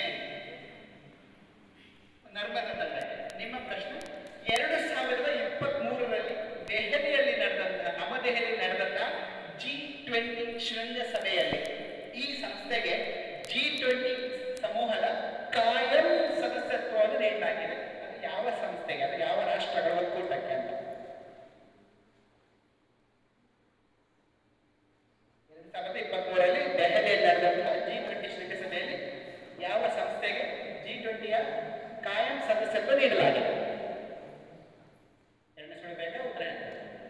ಎರಡನೇ ಸುಳಿವು, ಈ ಸಂಸ್ಥೆಯಲ್ಲಿ 55 ಸದಸ್ಯರಿದ್ದು ನೂತನ ವಸಾಹತುಶಾಹಿತ್ವದ ವಿರುದ್ಧ ದೂರಿಡಲು ಬದ್ಧರಾಗಿ ಈ ಸಂಸ್ಥೆಯನ್ನು 1943ರಲ್ಲಿ ಸ್ಥಾಪನೆ ಮಾಡಲಾಗಿದೆ.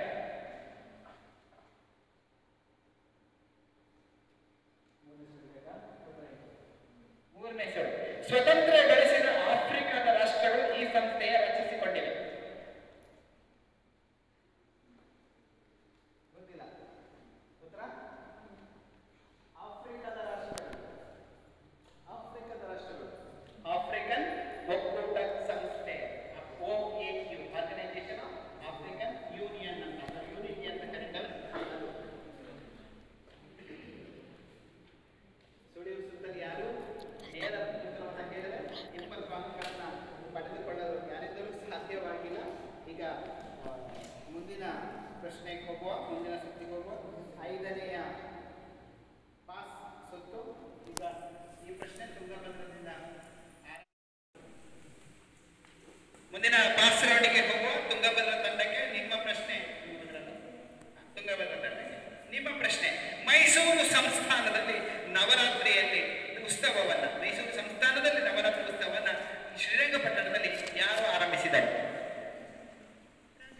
ರಾಜ ಒಡೆಯರ್. ಸರಿಯಾದಂತ ಉತ್ತರ. 10 ಅಂಕಗಳು. ಚಪ್ಪಾಳೆಗಳನ್ನ ಕೊಡಿ. ಎರಡನೇ ಪ್ರಶ್ನೆ, ಶಿಶು ವಿವಾಹ ನಿಷೇಧ ಕಾಯ್ದೆ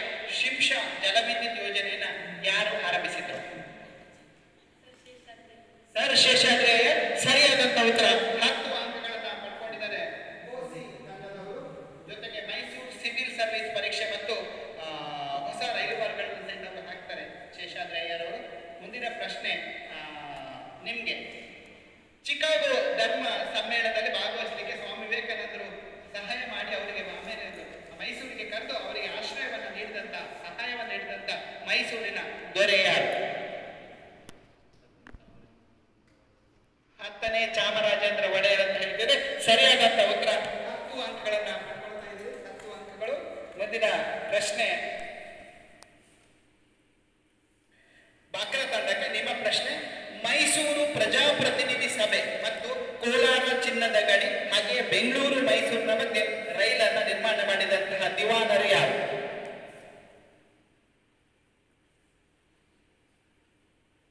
ಮೈಸೂರು ಪ್ರಜಾಪ್ರತಿನಿಧಿ ಸಭೆ ಜೊತೆಗೆ ಕೋಲಾರದ ಚಿನ್ನದ ಗಣಿ, ಬೆಂಗಳೂರು ಮೈಸೂರು ರೈಲು. ಸರ್ ಎಂ ವಿಶ್ವೇಶ್ವರಯ್ಯ ಅಂತ ಹೇಳ್ತಾ ಇದ್ರೆ ನಿಮ್ಮ ಉತ್ತರ ಸಾರಿ ತಪ್ಪಾಗಿದೆ. ಪ್ರಶ್ನೆ ಪಾಸ್ ಆಗ್ತಾ ಇದೆ. ನಾಗಮ್ಮ ದಿವಾನ್ ರಂಗಾಚಾರ್ಯ ಸರಿಯಾದಂತ ಉತ್ತರ. ಬೋನಸ್ 5 ಅಂಕಗಳನ್ನ ನಾಗಾರ್ಜುನ ತಂಡ ಪಡ್ಕೊಳ್ತಾ ಇದೆ. ಮುಂದಿನ ನೇರ ಪ್ರಶ್ನೆ ನಾಗಾರ್ಜುನ ತಂಡಕ್ಕೆ. ನಿಮ್ಗೆ ಮೈಸೂರಿನ ಪ್ರತಿಷ್ಠಿತ ಸಂಸ್ಥೆ ಮೈಸೂರು ಮಹಾರಾಣಿ ಬಾಲಿಕಾ ಪ್ರೌಢಶಾಲೆ ಯಾರು ಸ್ಥಾಪಿಸಿದ್ರು?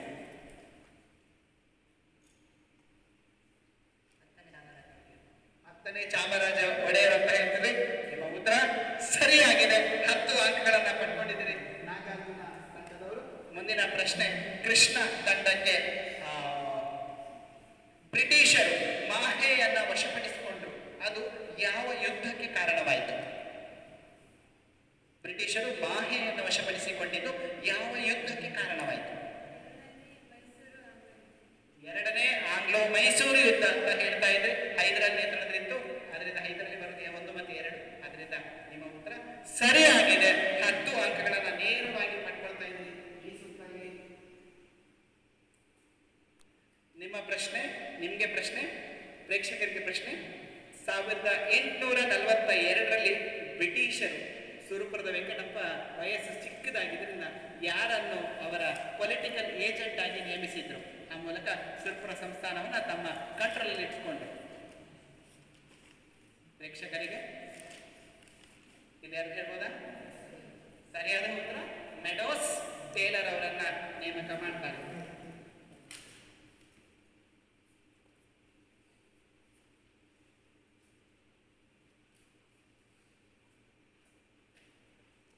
ಮುಂದಿನ ಸುತ್ತು ಪುನಃ ಬಾಕ್ರ ತಂಡದಿಂದ ಈ ಸುತ್ತು ಆರಂಭವಾಗುತ್ತೆ.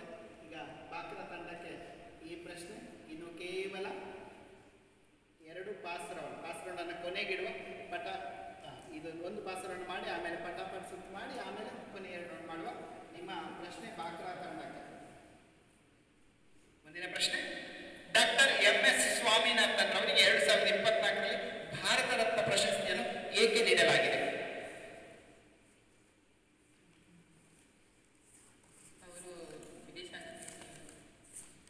ಅವರು ವಿದೇಶಾಂಗ ನೀತಿ ಬಗ್ಗೆ ಹೇಳಿದ್ರು. ನಿಮ್ಮ ಉತ್ತರ ತಪ್ಪಾಗಿದೆ. ಪ್ರಶ್ನೆ ಪಾಸ್ ಆಗ್ತದೆ. ಧರ್ಮದ ತಂಡಕ್ಕೆ. ಹಸಿರು ಕ್ರಾಂತಿಯ ಪಿತಾಮಹ, ಹಸಿರು ಕ್ರಾಂತಿಗೆ ಕೊಡುಗೆ ನೀಡಿದ್ರು ಅಥವಾ ಹಸಿರು ಕ್ರಾಂತಿಗೆ ಕಾರಣರಾದ್ರು. ಆದ್ರಿಂದ ಅವರಿಗೆ ಭಾರತ ರತ್ನ ಪ್ರಶಸ್ತಿಯನ್ನು ನೀಡಲಾಗುತ್ತೆ. MS ಸ್ವಾಮಿನಾಥನ್ ಅವರಿಗೆ 5 ಅಂಕಗಳು ನೀವು ಧರ್ಮದ ತಂಡಕ್ಕೆ ಸಿಗುತ್ತೆ. ನಿಮ್ಮ ಪ್ರಶ್ನೆ, ಪಂಚವಾರ್ಷಿಕ ಯೋಜನೆಯ ಕರಡಿಗೆ ಯಾರು ಅನುಮೋದನೆ ನೀಡುತ್ತಾರೆ? ಪಂಚವಾರ್ಷಿಕ ಯೋಜನೆಯನ್ನ ಯೋಜನಾ ಆಯೋಗ ಸ್ಥಾಪಿಸುತ್ತದೆ, ಆದರೆ ರಚಿಸುತ್ತದೆ. ಅದರ ಕರಡಿಗೆ ಇದನ್ನ ಕೊಡುವಂಥದ್ದು, ಅನುಮೋದನೆ ನೀಡುವಂಥದ್ದು ರಾಷ್ಟ್ರೀಯ ಅಭಿವೃದ್ಧಿ ಮಂಡಳಿ. ಸರಿಯಾಗಿದೆ. ಧರ್ಮದ ತಂಡಕ್ಕೆ 10 ಅಂಕಗಳು ಸಿಗ್ತಾ ಇದೆ. ಮುಂದಿನ ಪ್ರಶ್ನೆ ಕೋಸಿ ತಂಡಕ್ಕೆ. ನೀತಿ ಆಯೋಗ 2015ರಲ್ಲಿ ಸ್ಥಾಪನೆ ಆಗಿದ್ದ ನೀತಿ ಆಯೋಗ. ಈ ನೀತಿ ಆಯೋಗದ ಅಧ್ಯಕ್ಷರು ಯಾವಾಗಲೂ ಪ್ರಧಾನಮಂತ್ರಿ ಆಗಿರ್ತಾರೆ ಅಂತ ನಮ್ಗೆ ಗೊತ್ತಿದೆ. ಓಕೆ, ಹಾಗಾದ್ರೆ ನಿಮ್ಮ ಪ್ರಶ್ನೆ ಹೇಗಿದೆ? ನೀತಿ ಆಯೋಗದ ದಿನವಹಿ ಆಡಳಿತವನ್ನು ಯಾರು ವಹಿಸಿಕೊಳ್ಳುತ್ತಾರೆ?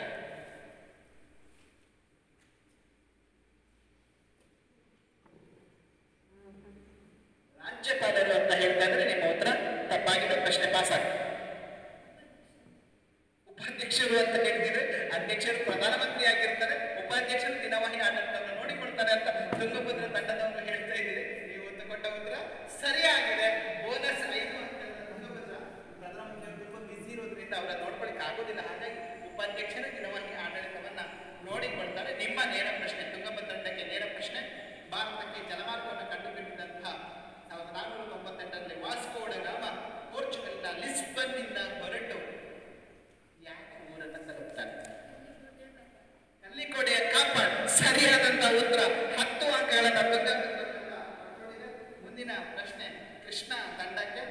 ಫ್ರಾನ್ಸಿಸ್ಕೋ ಅಲ್ಮೇಡ ನೀರಿನ ನೀತಿಯನ್ನ ಏಕೆ ಜಾರಿಗೆ ತಂದ?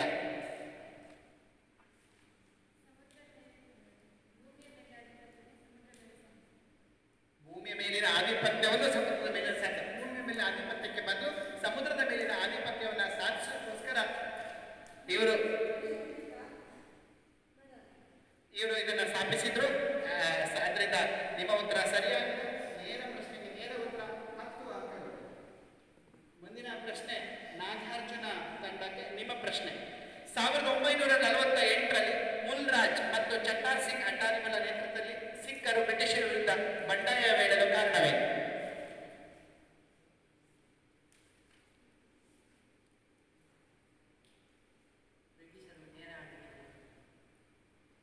ಬ್ರಿಟಿಷರು ನೇರ ಆಳ್ವಿಕೆ ಅಂತ ಹೇಳ್ತಾ ಇದ್ದೀರಿ.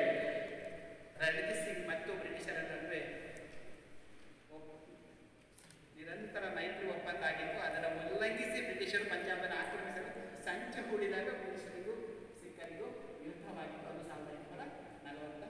1848ರಲ್ಲಿ ಸಿಖ್ಖರು ಯಾಕೆ ಬಂಡಾಯವೆಂದರು ಕೇಳಿದಾಗ ಸರಿಯಾದ ಉತ್ತರ ನೇರ ಆಳ್ವಿಕೆಯನ್ನು ವಿರೋಧಿಸಿ. ಸರಿ ಉತ್ತರ 10 ಅಂಕಗಳನ್ನು ಪಡ್ಕೊಂಡಿದೆ. ನಾಗಾರ್ಜುನ ಚಪ್ಪಾಳೆಯನ್ನು ಕೊಡಿ. ಈಗ ತಂಡಗಳ ಬಲಾಬಲ, ಯಾವ ತಂಡ ಎಷ್ಟು ಅಂಕಗಳನ್ನು ಗಳಿಸಿದೆ ಅಂತ ನೋಡುವ. ಬಾಗ್ರಾ 35 ಚಪ್ಪಾಳೆ ಕೊಡಿ. ನರ್ಮದ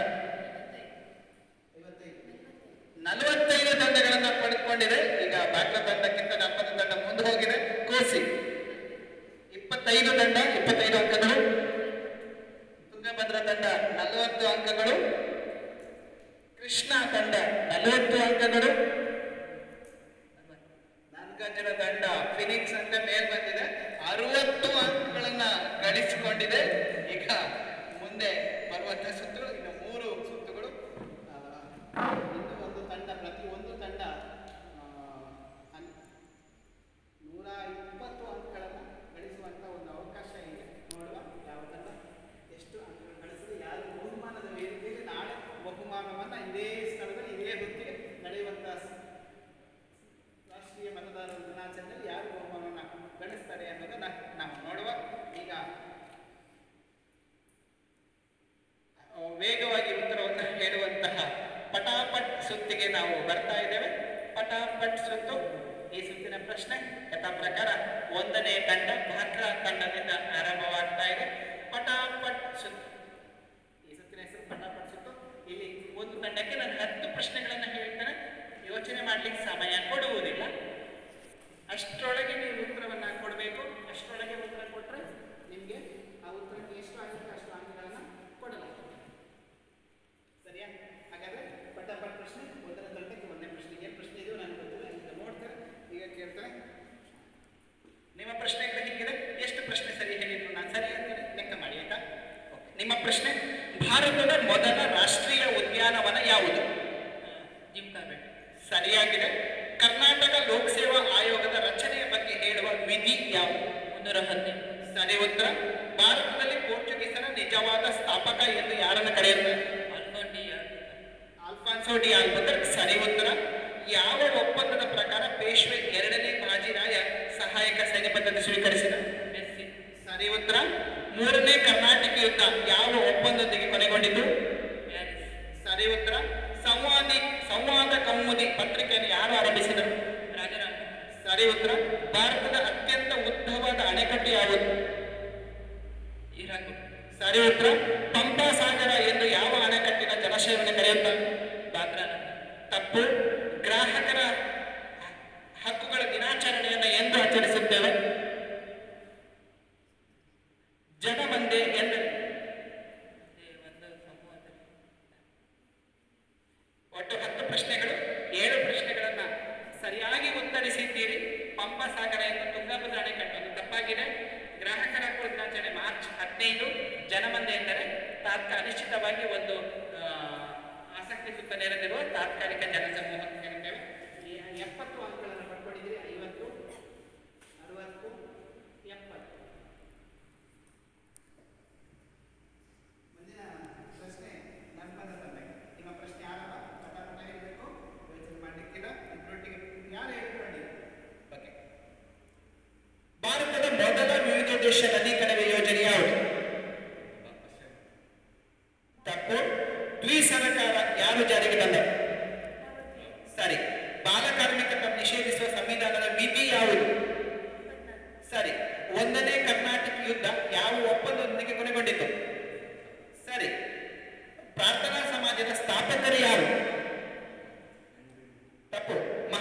ಪದ್ಧತಿ ಮತ್ತು ಕಾಯಂ ಜಮೀನರಿ ಪದ್ಧತಿಯನ್ನು ಯಾರು ಜಾರಿಗೆ ತಂದರು? ಕಾನ್ವಾಲಿ. ಸರಿ. ಭಾರತದ ಅತ್ಯಂತ ಎತ್ತರವಾದ ಅಣೆಕಟ್ಟು ಯಾವುದು? ತಪ್ಪು. ಪಾಕ್ರಾ ಅಣೆಕಟ್ಟಿನ ಜಲಾಶಯವನ್ನು ಏನೆಂದು ಕರೆಯುತ್ತಾರೆ? ತಪ್ಪು. ಮಾನವ ಹಕ್ಕುಗಳ ದಿನಾಚರಣೆಯನ್ನು ಎಂದು ಆಚರಿಸುತ್ತಾರೆ? ಸರಿ. ಉಪ ಪ್ರಾದೇಶಿಕವಾದ ಎಂದರೇನು? ಸಮಯ ಮುಗಿತು. ಭಾರತದ ಮೊದಲು ಯಾವುದು ಸರಿ ಆಯಿತು? ವಿದ್ಯುತ್ ಶ್ರೇಣಿ ಕಡಿಮೆ. ತಪ್ಪಾಯ್ತು. ಅದು ದಾಮೋದರ ಆಗ್ಬೇಕಿತ್ತು. ವಿ ಸರ್ಕಾರ ಸರಿ. ಬಾಲಕರ ವಿಷಯ ಸರಿ ಮಾಡಿದಿರಿ. ಕರ್ನಾಟಕ ಒಪ್ಪಂದ ಸರಿ. 3 ಸರಿ. ಪ್ರಾರ್ಥನಾ ಸಮಾಜ ಆತ್ಮನ ಪಂಡುರಂಗ ಅದು ತಪ್ಪಾಗಿತ್ತು. ಕಾನ್ವಾಲಿ ಸರಿ. 4 ಸರಿ. 4 ಸರಿ. 4 ಮಾತ್ರ ಸರಿ ಮಾಡಿ. ನಿಮಗೆ 5 ಮಾನವ ಹಕ್ಕುಗಳ ದಿನಾಚರಣೆ 5 ಸರಿ ಅಂದ್ರೆ 50 ಅಂಕ. ಲೆಕ್ಕ ಮಾಡಿ. ತಪ್ಪಾಗಿದ್ದು ಉಪ ಪ್ರಾದೇಶಿಕವಾದ ಎಂದರೆ ರಾಜ್ಯದ ಒಳಗಿನ ವಿವಿಧ ಪ್ರಾದೇಶಿಕವಾದವನ್ನು ಉಪ ಪ್ರಾದೇಶಿಕವಾದ ಅಂತ ಕರೀತಾರೆ. ಎತ್ತರದ ಅಣೆಕಟ್ಟು ತೆಹರಿ ಅಣೆಕಟ್ಟು. ಬಾಕ್ರಾ ಅಣೆಕಟ್ಟಿನ ಜಲಾಶಯವನ್ನು ಗೋವಿಂದ ಸಾಗರ ಎಂದು ಕರೀತಾರೆ.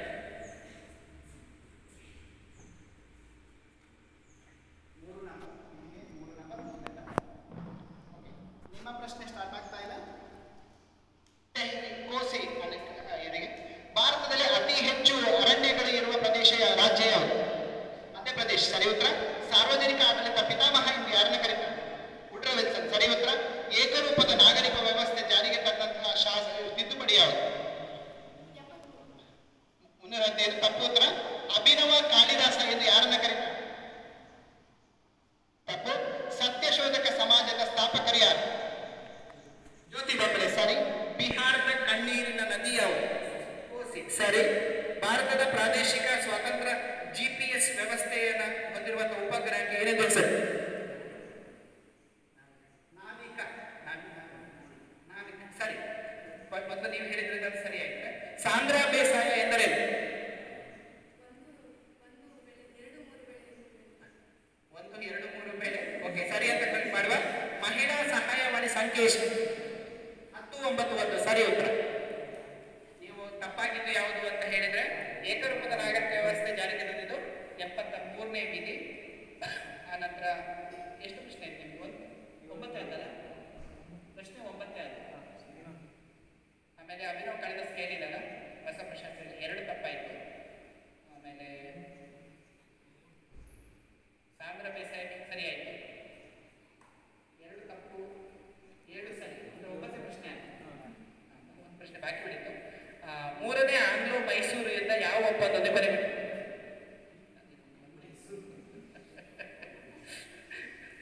ತಪ್ಪು ಉತ್ತರ. ಅದು ಶ್ರೀರಂಗಪಟ್ಟಣ ಒಪ್ಪಂದ ಆಗಬೇಕು. ನೀವು 7 ಸರಿಯನ್ನ ಕೊಟ್ಟಿದ್ರೆ 70 ಅಂಕಗಳನ್ನು ಪಡ್ಕೊಳ್ತಾ ಇದ್ದೀರಿ. ಇಲ್ಲಿ ಯಾರು ಬೇಕಾದ್ರೂ ಮೇಲೆ ಬರ್ಬೋದು, ಯಾರು ಬೇಕಾದ್ರೂ ಕೆಳಗಡೆ ಹೋಗ್ಬೋದು. ತುಂಗಭದ್ರಾ ರೆಡಿಯಾಗಿದ್ರೆ ನಿಮ್ಮ ಪ್ರಶ್ನೆಗಳು. ಭಾರತದಲ್ಲಿ ಅತಿ ಕಡಿಮೆ ಮಳೆ ಬೀಳುವ ಪ್ರದೇಶ ಯಾವುದು? ಸರಿ ಉತ್ತರ. ಭಾರತದ ಆರ್ಥಿಕ ಯೋಜನೆಯ ಪಿತಾಮಹ ಎಂದು ಯಾರನ್ನು ಕರೀತಾರೆ? ಸರಿ. ಯಾವ ತಿದ್ದುಪಡಿ ಸಂವಿಧಾನದಲ್ಲಿ ಜಾತ್ಯತೀತ ಮತ್ತು ಸಮಾಜವಾದಿ ಶಬ್ದವನ್ನು ಸೇರಿಸಿದೆ? ಸರಿ. 1ನೇ ಮಹಾಯುದ್ಧ ಯಾವ ಒಪ್ಪಂದದೊಂದಿಗೆ ಕೊನೆಗೊಂಡಿದೆ? ವರ್ಷ. ಸರಿ. ರೆಗ್ಯುಲೇಟಿಂಗ್ ಕಾಯ್ದೆ ಯಾವ ವರ್ಷ? ಸರಿ. ಶುದ್ಧಿ ಚಳವಳಿ ಯಾವ ಸಮಾಜದ ಪ್ರಮುಖ? ಸರಿ. ಪಶ್ಚಿಮ ಬಂಗಾಳದ ಕಣ್ಣೀರಿನ ನದಿ ಎಂದು ಯಾವ ನದಿ? ಸರಿ. ಮಾರ್ಗಸೂಚಿ ಎಂದು ಯಾವುದನ್ನು ಕರೀತಾರೆ? ಪಾತ್ ಫೈಂಡರ್ ಎಂದು ಯಾವುದು? ತಪ್ಪು. ಕೋಮುವಾದ ಎಂದರೆ? ಸರಿ. ಸ್ಮೈಲ್ ಯೋಜನೆಯನ್ನು ಯಾರಿಗಾಗಿ ಜಾರಿಗೊಳಿಸಲಾಗಿದೆ? ಲಿಂಗತ್ವ ಅಲ್ಪಸಂಖ್ಯಾತರು. ಸರಿಯಾಗಿದೆ. 9 ಪ್ರಶ್ನೆಗಳನ್ನ ಸರಿಯಾಗಿ ಹೇಳಿದ್ದೀರಿ. ಯಾವುದು ತಪ್ಪಾದ ನಿಮ್ದು?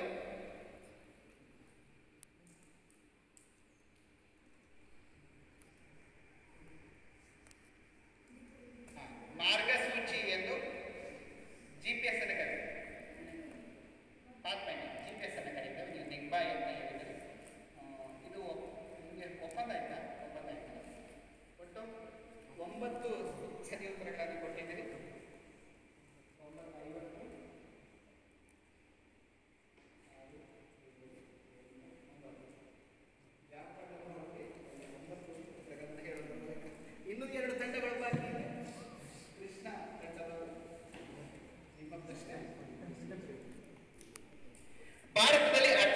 ಉಷ್ಣಾಂಶ ಇರುವ ಪ್ರದೇಶ ಯಾವುದು? ಸರಿ. ಸಂಪತ್ತಿನ ಸೋರಿಕೆ ಸಿದ್ಧಾಂತ ಯಾರು ಮಂಡಿಸಿದರು? ಸರಿ. ಶಿಕ್ಷಣ ಮೂಲಭೂತ ಹಕ್ಕು ಎಂದು ಹೇಳುವ ಸಂವಿಧಾನದ ವಿಧಿ ಯಾವುದು? ಸರಿ. ಮೊದಲ ಆಂಗ್ಲೋ ಮೈಸೂರು ಯುದ್ಧ ಯಾವ ಒಪ್ಪಂದದೊಂದಿಗೆ ಕೊನೆಗೊಂಡಿತು? ತಪ್ಪು. ನ್ಯೂ ಇಂಡಿಯಾ ಪತ್ರಿಕೆಯನ್ನು ಯಾರು ಆರಂಭಿಸಿದರು? ಸರಿ. ಪೇಶ್ವೆ ಪುಣಾದ ರೆಸಿಡೆಂಟ್ ಮೇಲೆ ದಾಳಿ ಮಾಡಿ ಸುಟ್ಟಿದ್ದು ಯಾವ ಯುದ್ಧಕ್ಕೆ ಕಾರಣವಾಯಿತು? ತಪ್ಪು. ಬಾಕ್ರಾ ನಂಗಲ್ ಅಣೆಕಟ್ಟನ್ನು ಯಾವ ನದಿಗೆ ಕಟ್ಟಲಾಗಿದೆ? ಸರಿ. ಭಾರತದ ಮ್ಯಾಂಚೆಸ್ಟರ್ ಎಂದು ಯಾವ ನಗರವನ್ನು ಕರೆಯಲಾಗುತ್ತದೆ? ಸರಿ. ಆಯವ್ಯಯವನ್ನು ಲೋಕಸಭೆಯಲ್ಲಿ ಯಾರು ಮಂಡಿಸುತ್ತಾರೆ? ರಾಜ್ಯಪಾಲ. ತಪ್ಪು. ಯಾವ ಕಾಲದಲ್ಲಿ ಭಾರತದಲ್ಲಿ ಅತಿ ಕಡಿಮೆ ಮಳೆ ಬೀಳುತ್ತದೆ? ಚಳಿಗಾಲ. ಸರಿ. ಇವರು ತಪ್ಪು ಉತ್ತರವನ್ನು ಕೊಟ್ಟಿದ್ದು ಪೇಶ್ವೆ ಪುಣಾದ ರೆಸಿಡೆಂಟ್ ಮೇಲೆ ದಾಳಿ ಮಾಡಿದ್ದು ಮೂರನೇ ಆಂಗ್ಲೋ ಮರಾಠ ಯುದ್ಧ. ಇನ್ನೊಂದು ತಪ್ಪು ಉತ್ತರ ಆಯವ್ಯಯದ ಲೋಕಸಭೆಯಲ್ಲಿ ಮಂಡಿಸಲು ಹಣಕಾಸು ಸಚಿವರು. 8 ಪ್ರಶ್ನೆಗಳಿಗೆ ಸರಿಯಾದ ಉತ್ತರ 7. ಇನ್ನೊಂದು ಯಾವುದು? ಮತ್ತೆಲ್ಲ ಸರಿಯಾದ. ಗಂಗಾನಗರ 1, ಸಂಪತ್ತಿನ ಸೋರಿಕೆ 2, ಶಿಕ್ಷಣ ಮೂಲಭೂತ 3, ಮೊದಲ ಆಂಗ್ಲ ಮೈಸೂರು ಹೇಳಿದಿಲ್ಲ. ಇಲ್ಲ. ಹಾಗಾದ್ರೆ 7 ಸರಿ.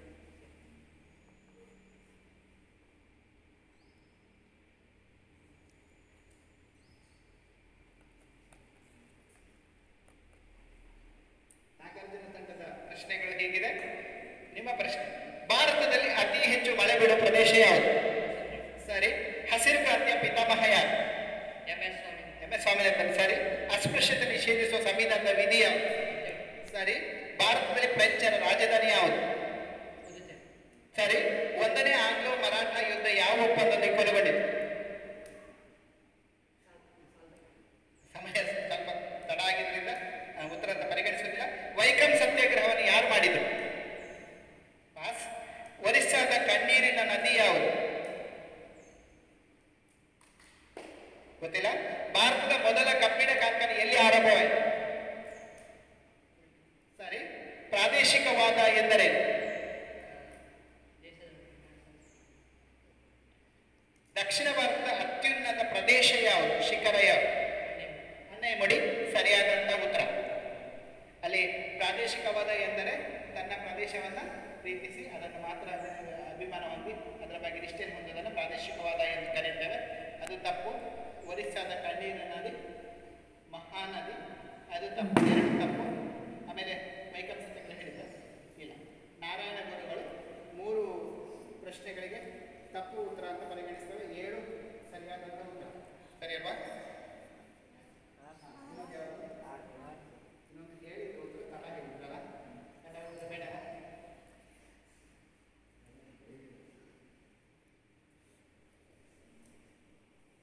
ಈಗ ತಂಡಗಳ ಬಲವನ್ನು ನೋಡೋ. ಕೊನೆಯ 2 ಸುತ್ತಿದೆ. 2 ಪ್ರಶ್ನೆಯಲ್ಲಿ ಅಂತಿಮ ನಿರ್ಧಾರ ಬರುತ್ತೆ ಬಾಕ್ರಾ ತಂಡಕ್ಕೆ. 105 ಚಪ್ಪಲಿ ಪಡೆಯುವುದು. 105 ಅಂಕಗಳು. 95 ಅಂಕಗಳು. ಚಪ್ಪಳೆ ಕೊಡಿ. 95. ಕೋಸಿ ತಂಡನು 95 ಅಂಕಗಳನ್ನು ಗಳಿಸಿಕೊಂಡಿದೆ. ತುಂಗಭದ್ರಾ 130 ಅಂಕಗಳನ್ನು ಗಳಿಸಿಕೊಂಡಿದೆ. ತುಂಗಭದ್ರಾ ಇಂದು 105. ತುಂಗಭದ್ರಾ ಈ ಸುತ್ತಲೇ ಮುಂದೆ ಹೋಗ್ತಾ ಇದೆ. ಕೃಷ್ಣ 110 ಅಂಕಗಳನ್ನು ಗಳಿಸಿಕೊಂಡಿದೆ. ನಾಗಾರ್ಜುನ 120. ಈ ಬಾರಿ ತುಂಗಭದ್ರಾ ಮೊದಲ ಪ್ಲೇಸ್ ಅಲ್ಲಿದೆ. ಈಗ ಅಂತಿಮವಾಗಿ ಏನ್ ಬೇಕಾದ್ರೂ ಆಗಬಹುದು. ಇದು 2ನೇ ಪ್ರಶ್ನೆ ಪ್ರತಿ ತಂಡಕ್ಕೆ ಬರುವಂಥದ್ದು. ಇದು ಅಂತಿಮ ಸುತ್ತು. ಈ ಸುತ್ತಿನ ಪ್ರಶ್ನೆಯನ್ನ ಬಾಕ್ರಾ ತಂಡದೊಂದಿಗೆ ಆರಂಭಿಸುವ. ಈಗ ಈ ಪ್ರಶ್ನೆಯಲ್ಲಿ ಯಾರು ಸರಿ ಉತ್ತರ ಕೊಡ್ತಾರೆ ಅವರು ನಾಳೆ ಬಹುಮಾನವನ್ನು ಗಳಿಸ್ಕೊಳ್ತಾರೆ. ನಿಮ್ಮ ಪ್ರಶ್ನೆ ಹೀಗಿದೆ ಬಾಕ್ರಾ ತಂಡಕ್ಕೆ: ಇಂದಿರಾ ಪಾಯಿಂಟ್ ಇದು ಯಾವ ಅಕ್ಷಾಂಶದಲ್ಲಿದೆ? ಭಾರತದ ದಕ್ಷಿಣದ ತುದಿ ಇಂದಿರಾ ಪಾಯಿಂಟ್ ಯಾವ ಅಕ್ಷಾಂಶದ ಹೆಸರು ಅಥವಾ ನಂಬರ್ ಏನು? ಗೊತ್ತಿಲ್ಲ. ಪಾಸ್. ತಪ್ಪು. ಪಾಸ್. ತಪ್ಪು. ಯಾವ ತಪ್ಪು? ರೇಖಾಂಶ. ತಪ್ಪು. 6.6 ಡಿಗ್ರಿ. 6 ಡಿಗ್ರಿ 30 ನಿಮಿಷ ಅಂತ ಹೇಳ್ತಾ ಇದ್ರೆ ನಿಮ್ಮ ಉತ್ತರ ತಪ್ಪಾಗಿದೆ. ಸರಿಯಾದ ಉತ್ತರ 6 ಡಿಗ್ರಿ 45 ನಿಮಿಷಗಳು. 6 ಡಿಗ್ರಿ 45 ನಿಮಿಷಗಳು. 45 ನಿಮಿಷ ಸೇರಿಸಿದ್ರೆ ಸರಿ ಉತ್ತರ ಆಗ್ತಾ ಇತ್ತು. 6 ಡಿಗ್ರಿ ಮಾತ್ರ ಹೇಳಿದ್ರೆ ಅದರಿಂದ ಉತ್ತರವನ್ನು ಪರಿಗಣಿಸೋದಿಲ್ಲ. ಪ್ರಶ್ನೆ 40 ತಂಡಕ್ಕೆ ಹೋಗುತ್ತೆ. ಭೂ ಇತಿಹಾಸದ ಪ್ರಕಾರ ಅತಿ ಪುರಾತನವಾದ ಭಾರತದ ಭಾಗ ಯಾವುದು? ಪರ್ಯಾಯ ಪ್ರಸ್ಥಭೂಮಿ. ಸರಿಯಾದ ಉತ್ತರ 10 ಅಂಕಗಳನ್ನು 40 ತಂಡ ಪಡ್ಕೊಂಡಿದೆ. ಕೋಸಿ ತಂಡಕ್ಕೆ ಏಪ್ರಿಲ್ ಮೇ ತಿಂಗಳಲ್ಲಿ ಮಳೆ ಬೀಳಲು ಕಾರಣವೇನು? ಏಪ್ರಿಲ್ ಮೇ ತಿಂಗಳಲ್ಲಿ ಮಳೆ ಬೀಳಲು ಕಾರಣವೇನು? ಅಲ್ಲಿ ಮಳೆ ಬೀಳೋದಕ್ಕೆ ಏನು ಕಾರಣ? ಉಷ್ಣಾಂಶ ಹೆಚ್ಚಾಗುವುದು. ಪ್ರಶ್ನೆ ತಪ್ಪಾಗತ್ತೆ, ಪಾಸ್ ಆಗುತ್ತೆ.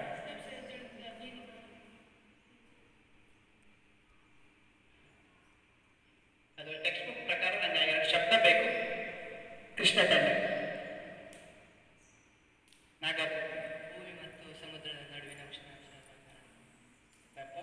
ಬಾಕ್ರ ತಂಡಕ್ಕೆ ಸಮುದ್ರದಲ್ಲಿ ಉಷ್ಣಾಂಶ ಏಪ್ರಿಲ್ ಮೇ ತಿಂಗಳಲ್ಲಿ ಬೀಳುವ ಮಳೆಗೆ ಬೇರೆ ಬೇರೆ ಪರಿಸರದ ಮಳೆ ಅಂತ ಕರೀತೇವೆ. ಅದಕ್ಕೆ ಉತ್ತರ ಪ್ರದೇಶದಲ್ಲಿ ಆಂದೀಸ್, ಪಶ್ಚಿಮ ಬಂಗಾಳದಲ್ಲಿ ಕಾಲ ಬೇಸಾಗಿ, ಕರ್ನಾಟಕದಲ್ಲಿ ಕಾಫಿ, ಕೇರಳದಲ್ಲಿ ಮಾವಿನ ಕೊಯ್ಲು ಅಂತ ಕರೀತಾರೆ. ಆಕ್ಚುಲಿ ನಿಜವಾದ ಕಾರಣ ಸ್ಥಳೀಯ ಉಷ್ಣಾಂಶ ಮತ್ತು ಪ್ರಚಲನ ಪ್ರವಾಹ. ಯಾರು ಪ್ರಚಲನ ಪ್ರವಾಹಕ್ಕೆ ಆವಿ ಮೇಲೋದು ಉಷ್ಣಾಂಶ ಅಂತ ಹೇಳಿದ್ರು. ಪ್ರಚಲನ ಪ್ರವಾಹ ಹತ್ರ ಬರೋದ್ರಿಂದ ಆವಿ ಮೇಲೋದು 2 ಸರಿಯಾದ್ರಿಂದ ತುಂಗಭದ್ರಾ ತಂಡಕ್ಕೆ ನಾವು ಬೋನಸ್ 5 ಅಂಕಗಳನ್ನು ಕೊಡಬೇಕಾಗುತ್ತೆ. ಹೆಚ್ಚು ಕಡಿಮೆ ಸರಿ. ಓಕೆ, ಮುಂದಿನ ನೇರ ಪ್ರಶ್ನೆ.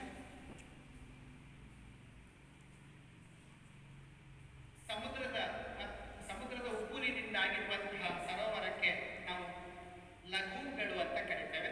ಅಂತಹ ಲಘೂನ್ಗಳು ನಮ್ಮ ದೇಶದಲ್ಲಿ ಇವೆ. ಅದರಲ್ಲಿ ಒಡಿಶಾದಲ್ಲಿರುವ ಆ ಲಘೂನಿನ ಹೆಸರೇನು? ಒಡಿಶಾ ರಾಜ್ಯದಲ್ಲಿರುವ ಆ ಲಘೂನಿನ ಹೆಸರು, ಉಪ್ಪು ನೀರಿನ ನಿರ್ಮಿತ ಸರೋವರ, ಅದರ ಹೆಸರೇನು? Pass pass pass pass. ಎರಡೇ 2 ಲಘೂನ್ ಇರೋದು. ಒಂದು ಆಂಧ್ರ ಪ್ರದೇಶದಲ್ಲಿ ಪುಲಿಕಾಟ್, ಇನ್ನೊಂದು ಒರಿಸ್ಸಾದಲ್ಲಿ ಚಿಲ್ಕಾ ಮತ್ತು ಪುಲಿಕಾಟ್. ಇವೆರಡು ಲಘೂನ್ಗಳಿಗೆ ಉದಾಹರಣೆ. ಲಘೂನ್ಗೆ ಉದಾಹರಣೆ. ಲಘೂನ್ ಅಂದರೆ ಸಮುದ್ರದ ಉಪ್ಪು ನೀರು ನಿರ್ಮಿತವಾಗಿರುವಂತಹ ಸರೋವರ. ನಿಮ್ಮ ಪ್ರಶ್ನೆ, ಜಂಬಿಟ್ಟಿಗೆ ಮಣ್ಣು ಅತೀ ಕಡಿಮೆ ಫಲವತ್ತತೆಯನ್ನು ಹೊಂದಿರಲು ಕಾರಣವೇನು?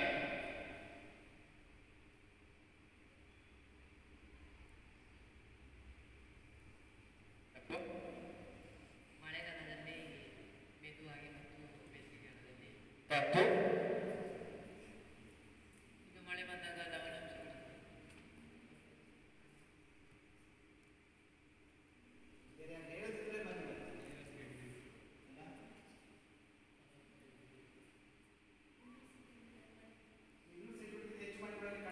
ಸರಿಯಾದ ಉತ್ತರ ಅದರಲ್ಲಿ ಸಾರಜನಕ ಮತ್ತು ಲವಣಾಂಶಗಳು ಇರುವುದಿಲ್ಲ. ಅತಿ ಕಡಿಮೆ ಆಗಿರ್ತವೆ. ಯಾಕೆ ಕಡಿಮೆ ಆಗಿರ್ತದೆ? ಲವಣಗಳು ಮಳೆ ಬಿದ್ದು ಕೊಚ್ಚಿಕೊಂಡು ಅಡಿಗೆ ಹೋಗಿರ್ತವೆ. ಹತ್ತಿರ ಬಂದಿದ್ದರಿಂದ ಬೋನಸ್ 5 ಅಂಕಗಳನ್ನು ಬಾಕ್ರಾ ತಂಡಕ್ಕೆ ನಾವು ಕೊಡ್ತಾ ಇದ್ದೇವೆ. ಮುಂದಿನ ಪ್ರಶ್ನೆ ನಿಮಗೆ. ಸಾಲ್, ಬೈರ ಮೊದಲಾದ ಎಲೆ ವನಜಾಲ ಅರಣ್ಯಗಳು ಯಾವ ಕಾಡುಗಳಲ್ಲಿ ಕಂಡುಬರುತ್ತವೆ?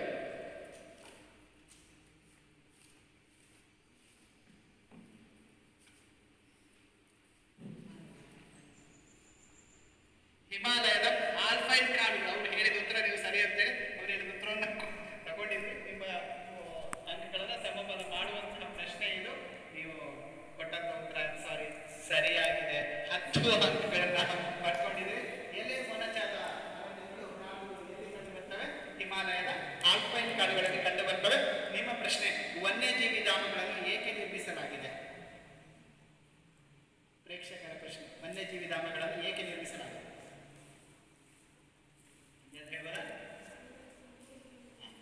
ಪ್ರಾಣಿಗಳ ಮೂಲ ಸ್ಥಾನದಲ್ಲಿ ಅವುಗಳನ್ನು ರಕ್ಷಿಸಲು ವನ್ಯಜೀವಿ ಧಾಮಗಳನ್ನು ನಿರ್ಮಿಸಲಾಗಿದೆ.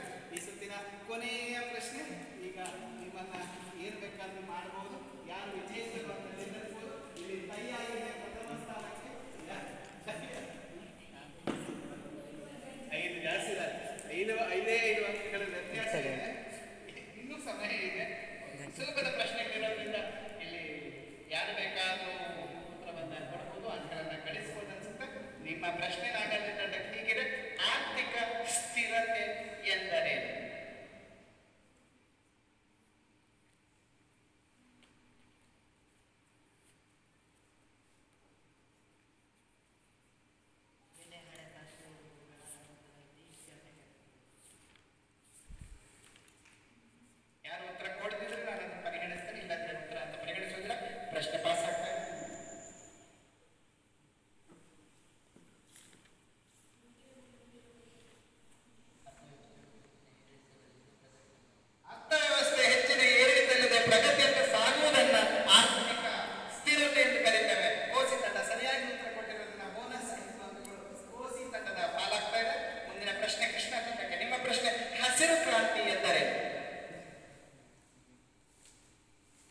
ಆಶ್ರಯವನ್ನು ಕೊಡಲಿಕ್ಕೆ ಮಾಡುವಂಥ ವೆಚ್ಚವನ್ನು, ಪರಿಹಾರಗೊಳಿಸಿ ಮಾಡುವ ವೆಚ್ಚವನ್ನು ನಾವು ಇದನ್ನು ಕರಿತೇವೆ ಯೋಜನಾ ಬಂಡವಾಳ, ಯೋಜನೇತರ ಬಂಡವಾಳ ವೆಚ್ಚ ಅಂತ ನಾವು ಕರಿತೇವೆ.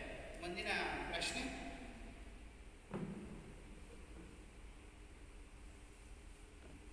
ನಿಮ್ಮ ಪ್ರಶ್ನೆ, ಇಸ್ರೋದ ಪ್ರಥಮ ಅಧ್ಯಕ್ಷರು ಯಾರು?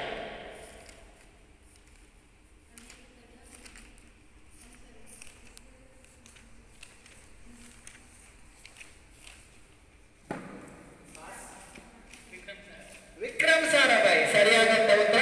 ಬೋನಸ್ 5 ಅಂಕಗಳನ್ನ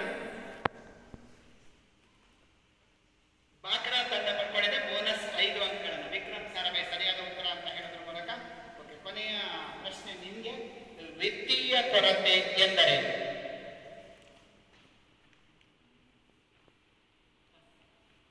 ವಿತ್ತೀಯ ಕೊರತೆ ಎಂದರೆ